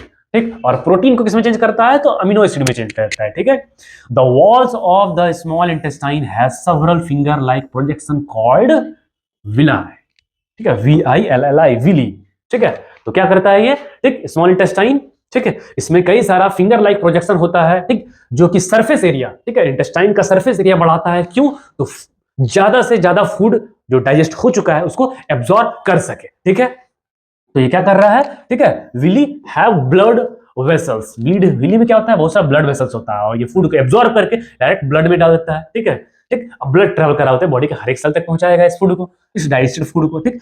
It helps to increase the surface area of the absorption of digested food. हाँ, ये विली जो है ये क्या करता है, ये फूड के जो डाइजेस्ट फूड हो चुका है उसके एब्जॉर्प्शन का रेट बढ़ाता है, सरफेस एरिया बढ़ाता है, इस कारण एब्जॉर्प्शन बढ़ जाता है, फूड जल्दी ज्यादा से ज्यादा एब्जॉर्ब होने लगता है, ठीक। The digested food is absorb by the blood. अब वो डाइजेस्टेड फूड जो है वो किसके द्वारा एब्जॉर्ब हो रहा है, तो ब्लड के द्वारा एब्जॉर्ब हो रहा है, ठीक। And transported to all cells, और ये बॉडी के हर एक सेल तक ये ट्रांसपोर्ट हो चुका है, ठीक। And in the cells in the body, body के हर एक सेल तक ट्रांसफर हो गया। Then the undigested food passes into the large intestine. अब जो अनडाइजेस्टेड फूड बच गया है, ठीक, वो क्या होगा, लार्ज इंटेस्टाइन में ट्रेवल कर जाएगा, ठीक है, इसके द्वारा। तो ये स्मॉल इंटेस्टाइन से ट्रेवल करते हुए लार्ज इंटेस्टाइन में जा रहा है, जो अनडाइजेस्टेड फूड बच गया है वो, ठीक। अब स्मॉल इंटेस्टाइन का भैया एक पार्ट हम लोग देख चुके थे जिसको ड्यूडेनम कहते थे, ठीक। एक इलियम आता है, एक जेजुनम आता है, ठीक है। तो ये 3 पार्ट है स्मॉल इंटेस्टाइन का, ठीक। अब हम लोग आते हैं लार्ज इंटेस्टाइन्स में, ठीक है। अब लार्ज इंटेस्टाइन का क्या कहानी है, in the large intestine water is absorbed and waste materials is removed throughout the anus। अब ये anus के थ्रू जो लार्ज इंटेस्टाइन का जो वॉल है, ठीक है, ये बहुत सारे वाटर को एब्सॉर्ब कर लेगा, ठीक। और ये जो वेस्ट मटेरियल बचेगा वो एनस के थ्रू बॉडी से रिमूव आउट हो जाएगा, ठीक है। क्लियर है बात, ठीक। चलिए हम लोग आगे की ओर थोड़ा बढ़ते हैं। देखिए हम लोग का नेक्स्ट टॉपिक है रेस्पिरेशन। देखिए रेस्पिरेशन, रेस्पिरेशन के बारे में जो क्या जानते हैं कि रेस्पिरेशन जो है वो क्या है कि एक ऐसा प्रोसेस जो कि फूड से एनर्जी को रिलीज कराने का है, ठीक है। क्या होता है कि ऑक्सीजन जो है फूड के साथ रिएक्ट करता है और एनर्जी रिलीज करता है, इसी प्रोसेस को हम लोग क्या कहते हैं, रेस्पिरेशन कहते हैं। क्लियर है। देखिए respiration is a process by which food is burned in the cells of the body with the help of oxygen to release energy, ठीक है। ऑक्सीजन के प्रेजेंस में ये क्या होता है, फूड का बर्न होता है। जैसे फूड है आपका C6H12O6, ये ग्लूकोज है, ठीक। ये ऑक्सीजन से रिएक्ट करता है तो क्या रिलीज होता है आपका CO2 प्लस H2O और प्लस, ठीक है, एनर्जी रिलीज होता है जो कि एडीपी या एटीपी के फॉर्म में एनर्जी रिलीज होता है, ठीक है। तो इसी प्रोसेस को हम लोग कहते हैं रेस्पिरेशन का प्रोसेस है, ठीक है। The energy release during the respiration is used to make ATP molecules, ठीक है, यानी कि एडेनोसिन ट्राइफॉस्फेट, और एडीपी होता है एडेनोसिन डाइफॉस्फेट, ठीक है, फ्रॉम एडीपी। तो एडीपी के मॉलिक्यूल से एटीपी बनता है। कैसे, एडीपी है, एडीपी में जब फॉस्फेट, ठीक है, एडीपी प्लस फॉस्फेट मिलता है, ठीक, तो क्या होता है, ये एटीपी बनता है, एडेनोसिन ट्राइफॉस्फेट, 3 मॉलिक्यूल का, ठीक है, फॉस्फेट बनता है, ठीक। ये क्या होता है, ठीक है, ये एक एनर्जी मिलता है, यानी कि जब सेल से, ठीक है, जब सेल ऑक्सीजन से ऑक्सीजन हर एक सेल तक पहुंचा, ठीक है, फूड से रिएक्ट किया, एनर्जी रिलीज किया, वो एनर्जी जो है एडीपी फॉस्फेट और एनर्जी के साथ मिलकर एटीपी बनता है, ठीक।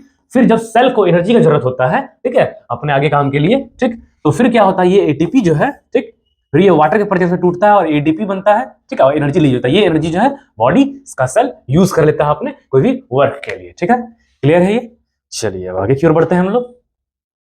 अब आते हैं हम लोग टाइप ऑफ रेस्पिरेशन में, कि रेस्पिरेशन कितना टाइप्स होता है, टाइप ऑफ रेस्पिरेशन, ठीक। तो रेस्पिरेशन 2 टाइप का होता है, एक एरोबिक है, एक एनारोबिक है। एरोबिक वर्ड से हम लोग क्या समझते हैं, जो ऑक्सीजन के प्रेजेंस में हो रहा हो रेस्पिरेशन उसको एरोबिक कहेंगे, जो ऑक्सीजन के एब्सेंस में हो रहा है उसको हम लोग एनारोबिक रेस्पिरेशन कहते हैं। क्लियर है, ठीक। एरोबिक रेस्पिरेशन जो ऑक्सीजन के प्रेजेंस में हो रहा हो, ठीक, यानी कि ग्लूकोज है ऑक्सीजन के प्रेजेंस में, ये साइटोप्लाज्म सेल के अंदर, ठीक है, सेल वगैरह है, ठीक है, सेल माइटोकॉन्ड्रिया भी है, ठीक है, ये आपका साइटोप्लाज्म और अलग भी कई सारा सेल ऑर्गेनिज प्रेजेंट रहता है। तो ये साइटोप्लाज्म में जो है, ठीक है, साइटोप्लाज्म में क्या हो रहा है, ऑक्सीजन के प्रेजेंस में ग्लूकोज जो होता है पायरुवेट इन पायरुविक एसिड में कन्वर्ट हो जाता है, और ये पायरुविक एसिड जो है फिर क्रैब साइकिल में चलता है, ठीक, जो कि ऑक्सीजन के प्रेजेंस में ये माइटोकॉन्ड्रिया में, ठीक है। अब ये सेल साइटोप्लाज्म, उसमें जो माइटोकॉन्ड्रिया है, माइटोकॉन्ड्रिया क्या होता है, power house of a cell होता है, और इस सेल के अंदर में, ठीक है, माइटोकॉन्ड्रिया में, ठीक, तो फिर ये रिएक्शन होने के बाद क्या, कार्बन डाइऑक्साइड वाटर और एनर्जी में रिलीज हो जाता है, ठीक है। आए बात समझ में, क्लियर है। चलिए अब आगे की ओर बढ़ते हैं हम लोग। एनारोबिक रेस्पिरेशन में क्या होता है, ठीक, ऑक्सीजन के एब्सेंस में एनर्जी रिलीज कर रहा होता है, ठीक है, ऑक्सीजन के एब्सेंस में, ठीक है, यानी ऑक्सीजन से साथ फूड रिएक्ट किया नहीं है, ठीक, फिर भी एनर्जी रिलीज हो रहा है। इस प्रोसेस में क्या होता है, लैक्टिक एसिड रिलीज होता है, ठीक, और किसी केस में इथेनॉल भी कुछ कुछ केस में रिलीज होता है, ठीक। अब देखते हैं हम लोग किसमें रिलीज हो रहा है ये, ठीक है, एब्सेंस ऑफ ऑक्सीजन में ये काम चल रहा है, ठीक, और ये less amount of energy release कर रहा होता है, ठीक। इन प्रोडक्ट इसका क्या है, तो भाई लैक्टिक एसिड है और इथेनॉल है और कार्बन डाइऑक्साइड और एनर्जी रिलीज कर रहा होता है, और ये लो अमाउंट ऑफ एनर्जी है। अब ये मसल सेल्स में जब हो रहा होता है, ठीक, तब ये लैक्टिक एसिड को रिलीज कर रहा होता है, मसल सेल्स में ये लैक्टिक एसिड रिलीज कर रहा होता है, इसकी वजह से मसल्स में जॉइंट में पेन वगैरह सब आता है, ठीक। और जब फर्मेंटेशन हो रहा होता है वो ईस्ट के द्वारा होता है, ठीक है, और उस टाइम में इथाइल अल्कोहल इथेनॉल रिलीज हो रहा होता है, ठीक, जैसे ग्लूकोज है, ठीक है, ऑक्सीजन के प्रेजेंस में पैरुविक एसिड बना, ठीक, अब ऑक्सीजन के एब्सेंस में जब ये फिर आगे रिएक्ट हो रहा है तो ये लैक्टिक एसिड बना रहा है, एनर्जी रिलीज हो जा रहा है, ठीक है, और ये मसल सेल्स में हो रहा है, ठीक, और जब यही काम, ठीक है, ग्लूकोज जो है, ठीक, साइटोप्लाज्म में ऑक्सीजन के एब्सेंस में पैरुविक एसिड बना, अब फिर से ऑक्सीजन के एब्सेंस में, ठीक, ईस्ट के द्वारा जब हो रहा है तो ये इथेनॉल बनता है, ठीक, और कार्बन डाइऑक्साइड रिलीज हो रहा है, एनर्जी रिलीज हो रहा है, ठीक है, ये भी सब लो अमाउंट का एनर्जी है, ठीक है। चलिए अब आगे की ओर बढ़ते हैं हम लोग। नेक्स्ट है हम लोग का कि break down of glucose by various pathway, ठीक, अब ग्लूकोज देखिए ये हम लोग देख ही लिए, ठीक है, ग्लूकोज जो है ऑक्सीजन के प्रेजेंस में पैरुविक एसिड बनता है, पैरुवेट बनता है, ठीक, अगर ऑक्सीजन के प्रेजेंस में काम चल रहा है, ठीक, माइटोकॉन्ड्रिया में हो रहा होता है तो ये एनर्जी रिलीज करता है, जो हाई अमाउंट ऑफ एनर्जी होता है, कार्बन डाइऑक्साइड साथ में वाटर वेपर रिलीज हो रहा होता है, ठीक, और जब ऑक्सीजन के एब्सेंस में होता है मसल सेल्स में तब ये लैक्टिक एसिड बनाता है, एनर्जी रिलीज करता है, ये लो अमाउंट ऑफ एनर्जी होता है, ठीक, और फिर ये ऑक्सीजन के एब्सेंस में ही जब ईस्ट के द्वारा हो रहा है तो इथेनॉल बनता है और ये कार्बन डाइऑक्साइड और एनर्जी रिलीज कर रहा होता है, और ये प्रोसेस को हम लोग जो ईस्ट के द्वारा हो रहा है इसको हम लोग फर्मेंटेशन कहते हैं। क्लियर है ये? चलिए आगे की ओर बढ़ते हैं हम लोग। हम लोग बात करते हैं रेस्पिरेशन इन ह्यूमंस। अब ह्यूमंस में जब भी रेस्पिरेशन हो रहा होता है तो कैसे हो रहा होता है, अब इसको देखते हैं हम लोग, ठीक है।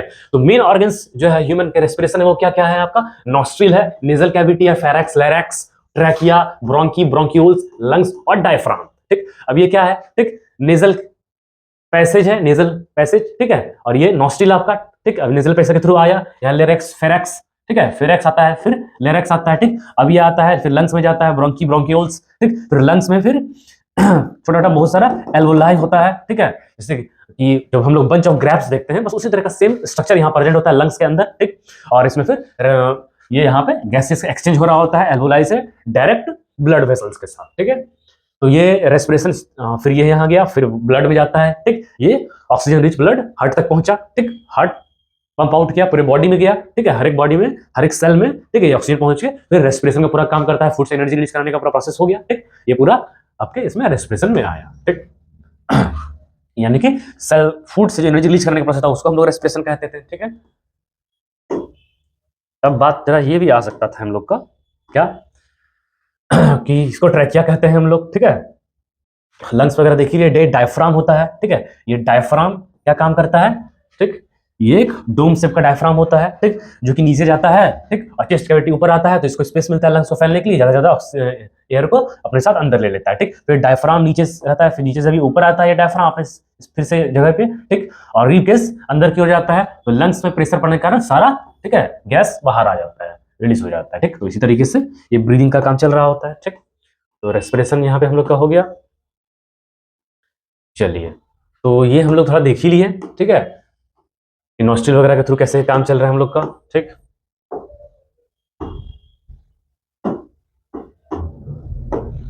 ठीक है, ये एल्वोलाई देख लिए हम लोग, बंच ऑफ ग्रैप्स की तरह होता है, साथ में इसके आसपास पूरा ब्लड वेसल्स रहता है, ठीक, यहाँ से ऑक्सीजन ब्लड में चले जाता है क्योंकि ब्लड में क्यों हीमोग्लोबिन ऑक्सीजन को कैरी करके फिर आगे कैरी आउट करके लेके जाता है, फिर पूरे बॉडी में जा रहा है ये ट्रेवल करते हुए, ठीक। ये बंच ऑफ ग्रैप्स की तरह पूरा स्ट्रक्चर इस तरह का होता है ये लंग्स के अंदर, ठीक, और इसको हम लोग कहते हैं एल्वोली, ठीक है, और इसी के आसपास बहुत सारा ब्लड वेसल रहता है, ये गैसेस एक्सचेंज कर रहा होता है, ठीक है। चलिए थोड़ा आगे की ओर बढ़ते हैं। अब मैकेनिज्म ऑफ ब्रीदिंग, तो ब्रीदिंग का मैकेनिज्म क्या है, अभी हम लोग डायफ्राम वगैरह देखे थे, ठीक है, ये होता है डायफ्राम, ठीक, डायफ्राम इस तरह सेव कर रहा था, ये ऊपर गया, ठीक, चेस्ट कैविटी अंदर की तरफ गया तो लंग्स पे प्रेशर पड़ा, सारा गैस वगैरह सब, ठीक है, ये ब्रीद आउट हो गया, ठीक। अब क्या होता है, चेस्ट कैविटी बाहर की तरफ आया, डायफ्राम जो है ये ऊपर शेप में होता है, ये थोड़ा फ्लैट शेप में आता है, ठीक है। अब इसको स्पेस मिल गया चेस्ट को बाहर निकालने के लिए और नीचे जाने के लिए, तो लंग्स फैल गया बाहर की तरफ, थोड़ा नीचे की तरफ, अभी ज्यादा ज्यादा एयर को अंदर ले लिया, ठीक, ये ब्रीदिंग कहलाया आपका, ठीक है। और जब फिर से प्रेशर पड़ा ये वापस गया, चेस्ट कैविटी नीचे आया, सारा एयर बाहर निकल गया, ब्रीद आउट हुआ, ठीक है। ये आप लोग बचपन से देख चुके होंगे, ठीक है, इस तरीके से एक्सपेरिमेंट करते होंगे, ठीक है, ये बैलून शेप लगा के हम लोग अंदर इसको, जब ये डायफ्राम की तरह एक्ट कर रहा है सेम, ठीक है, ये जब नीचे आएगा, ठीक है, तो ये लंग्स की तरह काम कर रहा है और इसमें हवा बाहर से आना शुरू हो जाएगा, ठीक है। तो ये क्या होगा, बैलून का वॉल्यूम इंक्रीज होने लगेगा, ठीक है। और यहाँ क्या होगा, जब इसको नीचे की तरफ खींचेंगे तो ये इसका वॉल्यूम इंक्रीज होने लगेगा, ठीक। और जब इसको वापस छोड़ देंगे तो क्या होगा, ठीक है, फिर से अपने शेप में आने के जगह पे क्या होगा ये, ठीक है, जो भी एयर वगैरह होगा सब ये फिर से बाहर की ओर निकल जाएगा, ठीक। तो हम लोग जब भी ब्रीदिंग लेते हैं, ठीक है, उसको हम लोग क्या कहते हैं, इनहेलेशन, और जब ब्रीद आउट करते हैं वो कहलाता है आपका एक्सहेलेशन, ठीक। क्लियर है ये? चलिए थोड़ा आगे की ओर बढ़ते हैं हम लोग। अब आता है ट्रांसपोर्टेशन। अब ट्रांसपोर्टेशन क्या है? ट्रांसपोर्टेशन इन ह्यूमन बींग्स। ट्रांसपोर्टेशन क्या है? कोई भी चीज एक जगह से दूसरी जगह, ठीक है, जाना, ठीक है, इसी को हम लोग ट्रांसपोर्टेशन कहते हैं, ठीक। अब ट्रांसपोर्टेशन, बॉडी में ट्रांसपोर्टेशन का दो मीडियम होता है, एक ब्लड, ठीक है, एक लिम्फ, ठीक। ब्लड एक ऐसा सर्कुलेटरी सिस्टम है जिसके थ्रू कोई भी चीज बॉडी में ट्रेवल कर रहा होता है, फूड हो गया, ऑक्सीजन हो गया, वाटर मिनरल्स हो गया, हार्मोन्स हो गया, ठीक है। और एक लिम्फ होता है, ठीक, उसके थ्रू भी कुछ मटेरियल ट्रेवल कर रहा होता है, जैसे कि आपका प्रोटीन का कुछ मॉलिक्यूल्स हो गया, फैट का कुछ मॉलिक्यूल्स हो गया, थोड़ा बॉडी से कुछ मॉलिक्यूल्स हो गया, ये सब चीज ट्रेवल कर रहा होता है लिम्फ के द्वारा, ठीक। तो दो सर्कुलेशन का मीडियम है, ठीक है। तो ट्रांसपोर्टेशन का दो तरीका है। पहला क्या है? ट्रांसपोर्टेशन ह्यूमन बींग्स में दिया हुआ है ब्लड के बारे में, ठीक है। अब ब्लड सर्कुलेटरी सिस्टम जो होता है आपका, सर्कुलेटरी सिस्टम, इसमें क्या है? ब्लड है, आर्टरीज है, वेन्स है, कैपिलरीज और हार्ट है, ठीक है। अब ये सब के थ्रू एक सिस्टम है, ठीक, इसको सर्कुलेटरी सिस्टम कहते हैं, उसमें ये सब चीज होता है, ठीक। अब इसके थ्रू कैसे काम चल रहा है, ठीक। ब्लड क्या है? ठीक, ब्लड फूड को, ऑक्सीजन को और वेस्ट प्रोडक्ट को ट्रांसपोर्ट करता है, ठीक है। जैसे कि ब्लड कुछ वेस्ट प्रोडक्ट होता है जो कि जाके किडनी फिल्टर कर रहा होता है, ठीक। अब इसमें फूड, ऑक्सीजन सब को ये बॉडी में ट्रांसपोर्ट करा रहा है, ठीक। ब्लड में क्या होता है? Plasma, red blood cell. चलिए, ब्लड में क्या है? ब्लड का चार कंपोनेंट होता है आपका, डब्ल्यूबीसी, आरबीसी, प्लेटलेट्स और प्लाज्मा। डब्ल्यूबीसी आपका व्हाइट ब्लड सेल्स, आरबीसी आपका रेड ब्लड सेल्स, प्लाज्मा और प्लेटलेट्स, ठीक है। Plasma transport food, water, carbon dioxide, nitrogen wastage etcetera, ठीक। रेड ब्लड सेल वगैरह ऑक्सीजन को ट्रांसपोर्ट करता है, क्यों? क्योंकि रेड ब्लड सेल में हीमोग्लोबिन होता है, हीमोग्लोबिन ऑक्सीजन उसके लिए बड़ा अट्रैक्टिव होता है और ऑक्सीजन के साथ, ठीक है, ऑक्सी हीमोग्लोबिन कंपाउंड क्रिएट करके पूरे बॉडी में ट्रेवल करवाता है, ठीक है। चलिए, फिर prevent loss of blood during injury. अब प्लेटलेट्स जो होता है, ठीक है, प्लेटलेट्स का क्या काम है? व्हाइट ब्लड सेल जो है तो वो तो सोल्जर ऑफ द बॉडी की तरह काम करता है, ठीक है। हार्मफुल माइक्रो ऑर्गेनिज्म वगैरह जो भी बॉडी में इंटर करता है उसको मारे खत्म करता है और हम लोग बॉडी को प्रोटेक्ट करता है और एंटीबॉडी क्रिएट करता है और इम्यून सिस्टम थोड़ा हम लोग की बॉडी का बनाता है, इस वजह से, ठीक। प्रोटेक्ट द बॉडी, ठीक, बॉडी को प्रोटेक्ट करता है। Platelets helps in clotting of blood. Platelets क्या करता है? ठीक है, कहीं भी चोट वगैरह लगा, कहीं ब्लड वगैरह आने लगा, ठीक, तो ब्लड का क्लॉटिंग करना, यानी कि ब्लड का क्लॉटिंग, खून का थक्का जमाना, ठीक है, ब्लड को क्लॉट करता है, ठीक, और खून बहना बंद होने लगता है, ठीक है। फिर आर्टरीज क्या है? आर्टरीज क्या है? जो अब हार्ट से, ठीक है, पाइप कनेक्ट होता है, ब्लड इसके थ्रू ट्रेवल करता है, ठीक, वो ऑक्सीजनेटेड ब्लड को ट्रेवल कराता है, ठीक है, carry pure blood from the heart to all the parts of the body. ये प्योर ब्लड को हार्ट से लेके पूरे बॉडी पार्ट्स में ट्रेवल करवाता है, ठीक। They are thicked walls and do not have valves, ठीक है, इसमें थिक वॉल होता है, इसमें वल्व नहीं होता है। वल्व का क्या काम है? वल्व का काम होता है वो वन वे डायरेक्शन को फॉलो करता है, यानी कि डायरेक्शन में कोई चीज फ्लो करेगा, ठीक है, वो अपोजिट डायरेक्शन में फिर वापस नहीं आ सकता ट्रैवल करके, ये वल्व का काम है, ठीक है। वल्व हमेशा एक डायरेक्शन में ट्रैवल कराता है, जैसे कि वेन्स में वल्व होता है, तो वेन्स के थ्रू अगर ब्लड ट्रैवल कर रहा है तो सीधे जाएगा, फिर वापस बैकवर्ड फ्लो नहीं होता है, ठीक है। वल्व का ये यूज है, ठीक। अब वेन्स क्या है? ठीक, ये वेन्स जो है इंप्योर ब्लड को कैरी करता है कहां? पूरे all the parts of the body to the heart, ठीक है, यानी बॉडी के पूरे पार्ट से इंप्योर ब्लड यानी कार्बन डाइऑक्साइड ब्लड को वापस हार्ट में लेके आता है, ठीक है। फिर दे आर थिन वॉल्ड, ठीक है, दे हैव वल्व्स, ठीक है। वेन में क्या होता है? इसका थिन वॉल्ड होता है, पतला वॉल होता है, इसका वल्व होता है, लेकिन आर्टरी का वॉल जो थोड़ा मोटा होता है, क्यों? क्योंकि उसमें प्रेशर वाला, हार्ट से जब भी ब्लड निकलता है तो प्रेशर के साथ निकलता है, ठीक है, उस प्रेशर को झेलने के लिए आर्टरीज के पास वॉल जो होता है वो थिक होता है और इलास्टिक नेचर का होता है, ठीक। अब कैपिलरीज, कैपिलरीज का क्या काम है? ये आर्टरीज और वेन्स को आपस में कनेक्ट करता है, ठीक।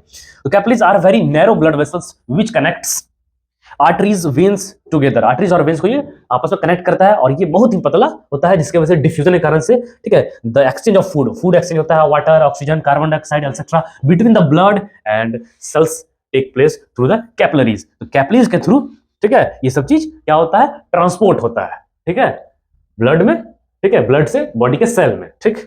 चलिए, अब आगे की ओर बढ़ते हैं हम लोग। अब बात करते हैं हम लोग हार्ट का। तो हार्ट क्या है? सीधा बात ये याद रखना है, the job of heart is to pump blood, यानी हार्ट का काम क्या है? ब्लड को पंप करना, बस, ठीक। चलिए अब देखते हैं क्या है कि heart is a muscular organ. Heart क्या है? एक मस्कुलर ऑर्गन है which pumps blood to all the parts of the body, ठीक। ये क्या करता है? ब्लड को पंप करता है पूरे बॉडी में, ठीक है। हार्ट जो है क्या है? जैसे कि एक मोटर देखते हैं जो पानी को सप्लाई करता है पूरी बिल्डिंग्स में, उसी तरीके से ये हार्ट होता है जो हम लोग के बॉडी में पूरा ब्लड का सप्लाई करता है, जो पूरे ब्लड को ट्रेवल कराता है, ठीक है। अब बात करते हैं, इट हैज 4 चैम्बर। हार्ट में 4 चैम्बर होता है, ठीक है, 2 आर्ट्रियम, ठीक है, 2 वेंट्रिकल, ठीक। The upper chambers are called atria, ठीक है, ऊपर वाला जो चैम्बर है, ठीक है, उसको आर्ट्रिया कहते हैं। 2 होता है तो प्लूरल में आर्ट्रियम चले जाएगा, ठीक। And the lower chamber are called ventricles, नीचे वाला 2 चैम्बर जो होता है उसको हम लोग वेंट्रिकल कहते हैं, ठीक। Since the ventricles pump blood to the different organs its walls are thicker than the atria, ठीक। अब यही यहाँ से ब्लड को पंप करता है, ठीक है, इसलिए इसको वॉल थोड़ा सा थिक भी होता है, ठीक है, पूरे बॉडी में यही ट्रेवल कराता है, ठीक। The right and left chamber are separated by septum. इसके बीच में जो है ना एक मस्कुलर वॉल रहता है, राइट और लेफ्ट को ये सेपरेट करता है, ठीक है, उस चैम्बर को हम लोग कहते हैं सेप्टम, ठीक है।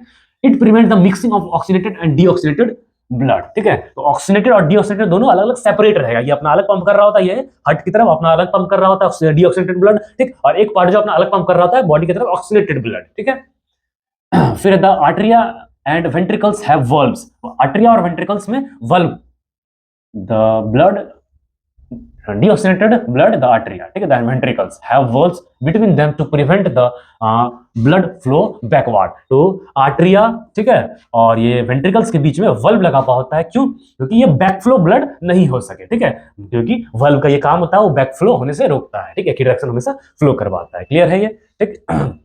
चलिए, कोई दिक्कत इसमें? अब आगे की तरफ बढ़ते हैं हम लोग। हाँ, तो अब बात करते हैं working of the heart, heart काम कैसे कर रहा होता है, ठीक है। तो हार्ट में भाई हम लोग देख लिए 4 चैम्बर होता है, ठीक है। हार्ट में 4 चैम्बर होता है, ठीक। और इसमें क्या होता है, लंग से ये ऑक्सीजनेटेड ब्लड लेके हार्ट में आता है, ठीक। अब हार्ट यहाँ से फिर पंप करता है, तो ठीक है, पूरे बॉडी वगैरह सब जगह जाता है, ठीक। और फिर ये पूरे बॉडी से वापस जो ब्लड होता है कार्बन डाइऑक्साइड वाला ब्लड वापस, ठीक है, फिर से हार्ट में आता है और ये फिर से पंप करता है, तो कार्बन डाइऑक्साइड वाला ब्लड वापस लंग्स में जाता है, ये लंग्स से एक्सचेंज कर लिया, फिर ऑक्सीजनेटेड ब्लड लंग्स में लिया, ठीक है। तो यहाँ से ऑक्सीजनेटेड ब्लड जो फिर वापस हार्ट में आएगा, ठीक। फिर हार्ट से नीचे चैम्बर में आता है, फिर ये पंप करता है, तो फिर ये पूरे बॉडी में ऑक्सीजनेटेड ब्लड वापस जाता है, ठीक है। तो ये एक सर्कुलेशन हार्ट से लंग्स की तरफ गया, दूसरा सर्कुलेशन हार्ट से ये बॉडी की तरफ गया, इसलिए इसको डबल सर्कुलेशन भी कहते हैं हम लोग, है ना। चलिए आगे की ओर बढ़ते हैं, ठीक। Working of the heart circulatory system, इसको हम लोग देख ही लिए, ठीक है। ये वर्क कैसे कर रहा होता है, ठीक है, ये वर्क कैसे कर रहा है इसको हम लोग देख लिए, डबल सर्कुलेशन भी हम लोग देख लिए, ठीक। अब हम लोग आगे की ओर बढ़ते हैं, ठीक। हाँ, इसमें एक बात ये भी आ जाता है, ठीक, कि पुल्मोनरी आर्टरी, पुल्मोनरी वेन्स क्या होता है, ठीक है, थोड़ा ये ध्यान में रखना है आपको, ठीक। ये हार्ट से कि when the left atrium relax oxygenated blood from the lungs, ठीक है, जब लेफ्ट आर्टरियम जो है, ठीक है, और ये ऑक्सीजनेटेड ब्लड को, ठीक है, लंग्स से आता है, ठीक, flow into the through the pulmonary veins, वो पुल्मोनरी वेन्स के थ्रू आता है, क्यों? ठीक, क्योंकि ऑक्सीजनेटेड ब्लड पुल्मोनरी वेन्स के थ्रू हार्ट में आ रहा है, ठीक, लेकिन उसमें प्रेशर नहीं है, जो हार्ट से ब्लड निकलता है प्रेशर वाला, ठीक है, चाहे वो लंग्स की तरफ जा रहा है या बॉडी की तरफ जा रहा है, वो हमेशा आर्टरी के थ्रू जाता है, ठीक, क्यों? उसको प्रेशर झेलना है तो वो आर्टरी के थ्रू जाएगा, ठीक। लेकिन जब हार्ट की तरफ ब्लड या तो बॉडी से जा रहा है या तो लंग्स की तरफ आ रहा है, ठीक, उसमें प्रेशर नहीं है तो वो वेन्स के थ्रू जाता है, ठीक है। जब ऑक्सीजनेटेड ब्लड लंग्स से हार्ट की तरफ आता है वो पुल्मोनरी वेन्स के थ्रू आता है, क्योंकि ऑक्सीजनेटेड ब्लड है, ये पुल्मोनरी वेन्स के थ्रू आता है, उसमें प्रेशर नहीं है, ठीक। और जब हार्ट से ट्रेवल करता है पूरे बॉडी में ऑक्सीजनेटेड ब्लड, उसमें प्रेशर है, ठीक, वो प्रेशर के साथ जो फ्लो करता है वो आर्टरी के थ्रू पूरे बॉडी में थ्रू आउट फ्लो करता है, ठीक। फिर पूरे बॉडी से वापस कार्बन डाइऑक्साइड वाला ब्लड जो हार्ट में आता है वो वेन्स के थ्रू आता है, ठीक है, वेन्स के थ्रू आता है, और वेन्स से कार्बन डाइऑक्साइड वाला ब्लड वापस आया, ठीक है, और फिर वो कार्बन डाइऑक्साइड ब्लड हार्ट से लंग्स की तरफ जा रहा है, ठीक, तो उसमें फिर से प्रेशर आ रहा है क्योंकि हार्ट पंप कर रहा है, ठीक, उस प्रेशर को, ठीक है, एडजस्ट करने के लिए फिर कहां से उसको आर्टरी से फ्लो होना जरूरी है, ठीक है, तो वो फिर आर्टरी के थ्रू फ्लो होगा, उसको हम लोग पुल्मोनरी आर्टरी कहते हैं। क्लियर है, ठीक। चलिए अब आगे की ओर बढ़ते हैं। अब बात आता है एक लिम्फ का। लिम्फ क्या है? लिम्फ लीजिए colourless fluid present in the intercellular space. Lymph बोल रहा है कलरलेस फ्लूइड है, ठीक है, it is found from the plasma, ये प्लाज्मा से मिलकर बना होता है, ठीक है, फ्रॉम द कैपिलरीज। देखिए लिम्फ, लिम्फ का भी एक सिस्टम है, लिम्फेटिक सिस्टम कहते हैं, उसमें 4 पार्ट होता है, लिम्फ होता है, लिम्फ कैपिलरीज, लिम्फ वेसल्स और लिम्फ ग्लैंड, इसको लिम्फ नोड भी कहते हैं, ठीक है। lymph drains into the lymphatic capillaries which forms lymph vessels and join into a large veins। आपस में capillaries और large veins से ये कनेक्ट रहता है, ठीक। lymph transport digested fat, lymph क्या करता है? ये digested fat को ट्रांसपोर्ट करता है। drains excess fluid from the intercellular space back to the blood, ठीक है, intercellular space से ये कहाँ वापस ब्लड में डाल देता है, ठीक, क्योंकि ब्लड से डायरेक्ट वो कैपिलरीज वगैरह के थ्रू आने में थोड़ा स्पेस कम होता है, ठीक है, तो लार्जर मॉलिक्यूल्स वगैरह सबको ये ट्रेवल करवाता है लिम्फ। इट कंटेन्स लिम्फोसाइट, ये लिम्फोसाइट एक स्पेशल टाइप का ब्लड सेल्स है, ठीक है, जो कि इसको कि हम लोग स्पेशल टाइप का WBC है, ठीक है, लिम्फोसाइट्स, जो कि आपका सोल्जर कह सकते हैं, स्पेशल टाइप का है, ये जम्स वगैरह सबको मारता है, ठीक है, और बॉडी को प्रोटेक्ट करता है, kills germs and protect the body, है ना, जम्स वगैरह सबको मारता है, हम लोग बॉडी को प्रोटेक्ट करता है, ठीक, इसको लिम्फ्स कहते हैं, ठीक। इसमें ट्रांसपेरेंट दिया लेकिन ये येलोइश थोड़ा बॉडी में होता है, ठीक। Heart of mammals. अब मैमल्स के हार्ट या बर्ड्स, एम्फीबियंस, रेप्टाइल्स और फिशेस, ये सब के बारे में देखते हैं। क्या? The heart in mammals, mammals में यानी कि मैमल्स में हम लोग देखते हैं, ठीक है, ये हार्ट्स वगैरह क्या है मैमल्स में। The birds have 4 chambered, mammals में हम लोग देख लिए, ह्यूमन बीइंग में भी 4 चैम्बर्ड है, ठीक है, एंड बर्ड्स में भी 4 चैम्बर्ड होता है, एंड राइट, ठीक है, इसमें राइट और लेफ्ट साइड होता है हार्ट में, ठीक है, is separated by septum, septum के द्वारा सेपरेट किया होता है, तो हम लोग देख लिए इसको। This separated this prevent mixing of oxidated and deoxidated blood. हम लोग इसको भी देख लिए, ठीक है। बीच में जो हार्ट में चैम्बर रहता है वो क्या करता है, चैम्बर, ठीक है, ये ऑक्सीडेटेड और डीऑक्सीडेटेड ब्लड को सेपरेट करता है, ठीक है, कि ये मिक्स आपस में नहीं हो सके, ठीक। फिर and provides efficient supply of oxygen, ठीक है, ये efficient supply of oxygen provide करता है पूरे बॉडी में, ठीक। This is necessary because they need more oxygen, more energy to maintain their body temperature. क्यों ऐसा कि ज्यादा ब्लड ऑक्सीजन जाते रहे, क्योंकि बॉडी को मेंटेन करने ज्यादा एनर्जी चाहिए, ठीक। अब the heart in amphibians and reptiles their 3 chambered, इसमें 3 चैम्बर्ड का हार्ट होता है। ह्यूमन बीइंग और आपका मैमल्स वगैरह जो होता है इसमें 4 चैम्बर्ड का हार्ट था, इसमें 3 चैम्बर्ड का हार्ट है। And allow some mixing of oxygenated and deoxygenated blood, ठीक है, ये ऑक्सीनेटेड और डीऑक्सीनेटेड ब्लड को भी सेपरेट करता है, मिक्स होने नहीं देता है, ठीक है। And allow some mixing of, ठीक, थोड़ा ये मिक्स करता है, ठीक है, allow some mixing of oxygenated and deoxygenated blood, थोड़ा ऑक्सीनेटेड और डीऑक्सीनेटेड ब्लड को, ठीक है, अलाउ करता है, थोड़ा मिक्स हो जाता है यहाँ पे, ठीक। Because they do not use energy, ठीक, क्यों, क्योंकि एनर्जी का यूज, ठीक है, because they do not use energy to maintain their body temperature, क्योंकि इसके अपने बॉडी टेम्परेचर को इतना मेंटेन नहीं करना होता है, ठीक है, तो ये थोड़ा अलाउ करता है, ठीक है, हम लोग को थोड़ा बॉडी टेम्परेचर को मेंटेन करना पड़ता है मैमल्स वगैरह में, ठीक। Their body temperature is the same as the temperature of the surrounding, इसका बॉडी टेम्परेचर आसपास का सराउंडिंग जो होता है उसी टाइप्स का होता है, ठीक।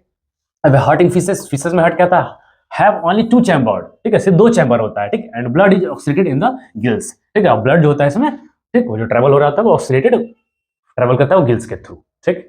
सिर्फ 2 चैम्बर होता है, एक आर्ट्रियम और एक वेंट्रिकल, ठीक। अब आता है ट्रांसपोर्टेशन इन प्लांट, ठीक है। अब प्लांट वगैरह में ट्रांसपोर्टेशन कैसे होता है, in plant transportation of materials like food, water and minerals takes place through the conducting tissues called xylem और फ्लोएम, ठीक है। इसमें 2 कंडक्टिंग टिश्यू होता है, जैसे हम लोग में आर्टरीज है, वेन्स है, कैपिलरीज, जिसके थ्रू पूरे बॉडी में ट्रांसपोर्ट हो रहा है, ठीक। तो प्लांट में ट्रांसपोर्टेशन जाइलम और फ्लोएम के थ्रू होता है, ठीक है। अब जाइलम क्या है, जाइलम का काम होता है ये वाटर और मिनरल्स को ट्रांसपोर्ट करता है, फ्लोएम का काम होता है ये फूड मटेरियल्स वगैरह को बॉडी में ट्रेवल कराता है प्लांट में, ठीक है। क्या अब xylem transport water and minerals from the roots to all the parts of plant, ये बोला जा रहा है रूट से, ठीक है, जाइलम वाटर को कंडक्ट करता है और पूरे प्लांट में, ठीक है, ट्रेवल कराता है। It consist of xylem vessels, इसमें जाइलम वेसल होता है, ट्रैकियार्ड होता है, ठीक है।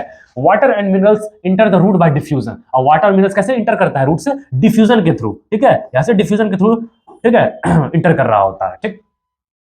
Then due to transpiration the suction force help in the upward movement of water and minerals, ठीक है। यहाँ क्या होता है, सक्शन मूवमेंट के कारण, ठीक है, एक सक्शन मूवमेंट डेवलप होने से थ्रू पानी ये वाटर जो है ये सक करते हुए बॉडी में ऊपर जाता है, और यहाँ पे ट्रांसपिरेशन पूल डेवलप होता है, सक्शन पूल डेवलप जो आगे से फिर लेता है, ठीक, एसेंट ऑफ सैप कई सारा इसमें होता है, ठीक है, उसके थ्रू ये वाटर ट्रांसपोर्ट होते हुए ऊपर जाता है, ठीक है। पिछले साल का बोर्ड एग्जाम में भी पूछा हुआ था इससे एक क्वेश्चन, ठीक है, यही वाला, ठीक, तो ध्यान रखना है ये।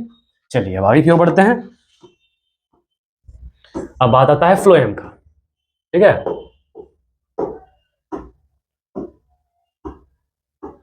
तो बोला जा रहा है फ्लोएम में क्या है कि transport food from the leaves of the other part of the plant, ठीक है। बोल रहा है फ्लोएम क्या करता है, फूड को ट्रांसपोर्ट, अच्छा जाइलम जो है जो ट्रांसपोर्ट करेगा प्लांट वगैरह सब में, ठीक, ये कैसे ट्रांसपोर्ट करेगा, सिर्फ रूट से वाटर को सिर्फ ऊपर लेके जाएगा, ठीक है, वाटर लेके रूट से ऊपर की तरफ जाएगा, क्योंकि वाटर को देखिए डायरेक्शन में फ्लो कराना, वापस तो लाना नहीं है, ठीक। लेकिन फ्लोएम जो है ये फूड को हर एक डायरेक्शन में फ्लो करवाता है, ये मल्टी डायरेक्शन में जाता है, ठीक है, ऊपर भी नीचे भी, ठीक, ये फूड को चारों बगल बॉडी में ट्रांसपोर्ट कराता है, और जाइलम सिर्फ अपवर्ड डायरेक्शन में लेके जाता है, ठीक है।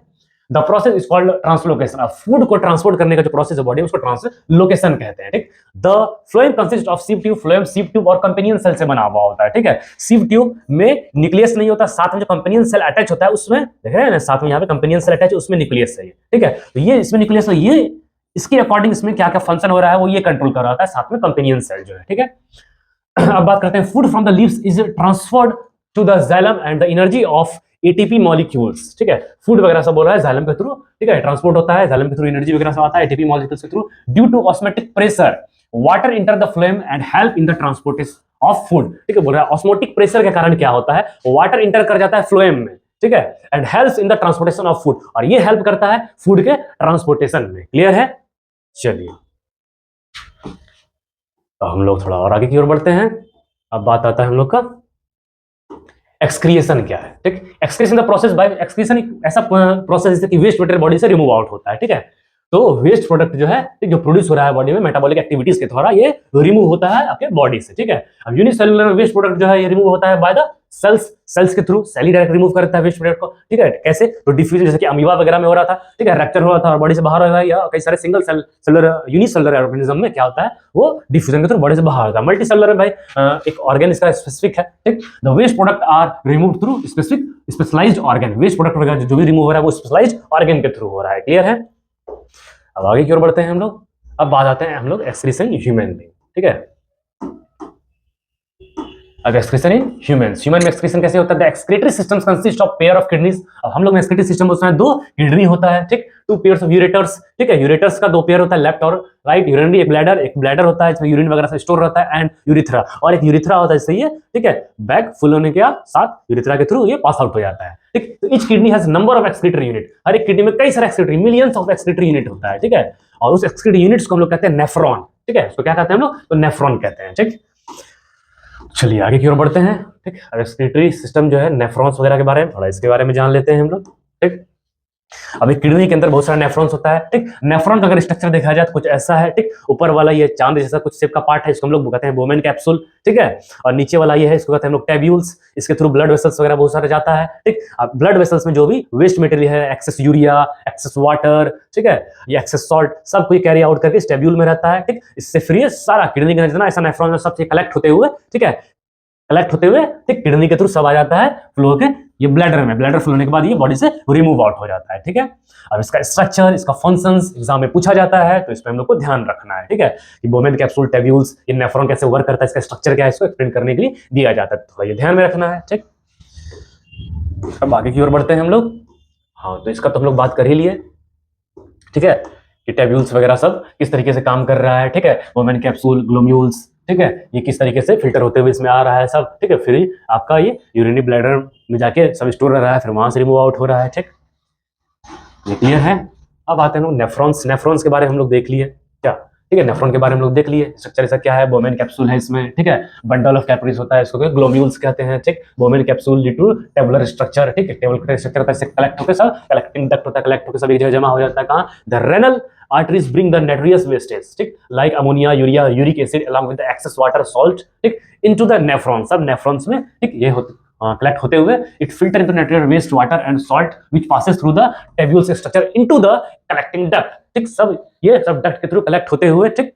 the waste then passes through the uterus, ठीक है, ureters and the urinary bladder and then sent to out through the urethra as urine, ठीक है। यूरिथ्रा के थ्रू यूरिन के फॉर्म में ये बाहर आ जाता है, ठीक है। अब बोला जा रहा है useful product like ammonia, amino acids, glucose, salts are reabsorb. अब जो ब्लड में यूजफुल सब्सटेंस वगैरह सब है, ठीक, वो फिर से एब्सॉर्ब होकर वापस चले जाता है, ठीक, बाय द कैपिलरीज के through around the tabular structure and goes into the real veins, ठीक है। और फिर से वो रियल वेन्स के थ्रू वापस बॉडी में फ्लो जाता है, ब्लड सिस्टम में चले गया, फिर से वो सर्कुलेट कर रहा होता है, ठीक। अब एक्सक्रीशन प्लांट, प्लांट में एक्सक्रीशन कैसे होता है, ठीक। तो in plant the gaseous waste product produce during respiration and photosynthesis are removed through the stomata, ठीक है। गैस एक्सचेंज वगैरह रेस्पिरेशन में या फोटोसिंथेसिस में जो रिलीज हो रहा है स्टोमाटा के थ्रू गैस एक्सचेंज हो जाता है बॉडी से बाहर, ठीक। अब excess water is removed through the stomata, ठीक है। और एक्सेस वाटर जो है ये, ठीक है, ट्रांसपिरेशन पूल के थ्रू स्टोमाटा से निकल के आ रहा होता है, ठीक, वाटर वेपर के फॉर्म में। दिस प्रोसेस कॉल्ड ट्रांसपिरेशन, इसको ट्रांसपिरेशन कहते हैं हम लोग, ठीक। Some waste products are stored in the leaves and removed when leaves dry and fall off, ठीक। कई सारा वेस्ट प्रोडक्ट बोल रहा है ये लीव्स के थ्रू, ठीक है, और ड्राई लीव्स फॉल ऑफ, ठीक, पत्ता वगैरह सब सूख के झड़ के खत्म हो जाता है। कई सारा वेस्ट मटेरियल प्लांट का बॉडी से उस तरीके से रिमूव आउट हो जाता है, ठीक। Some waste product are stored in vacuoles, some waste product like gums, resin stored in the old xylem cells, ठीक है। ये प्लांट जो रेजिन निकलता है, गम निकलता है, ये वेस्ट प्रोडक्ट है प्लांट का, ठीक। तो some waste product are removed through the roots, कई सारा वेस्ट प्रोडक्ट प्लांट का जो रूट्स के थ्रू रिमूव कर दिया जाता है, ठीक। हाँ, चलिए अब आगे की ओर बढ़ते हैं। This one is the last.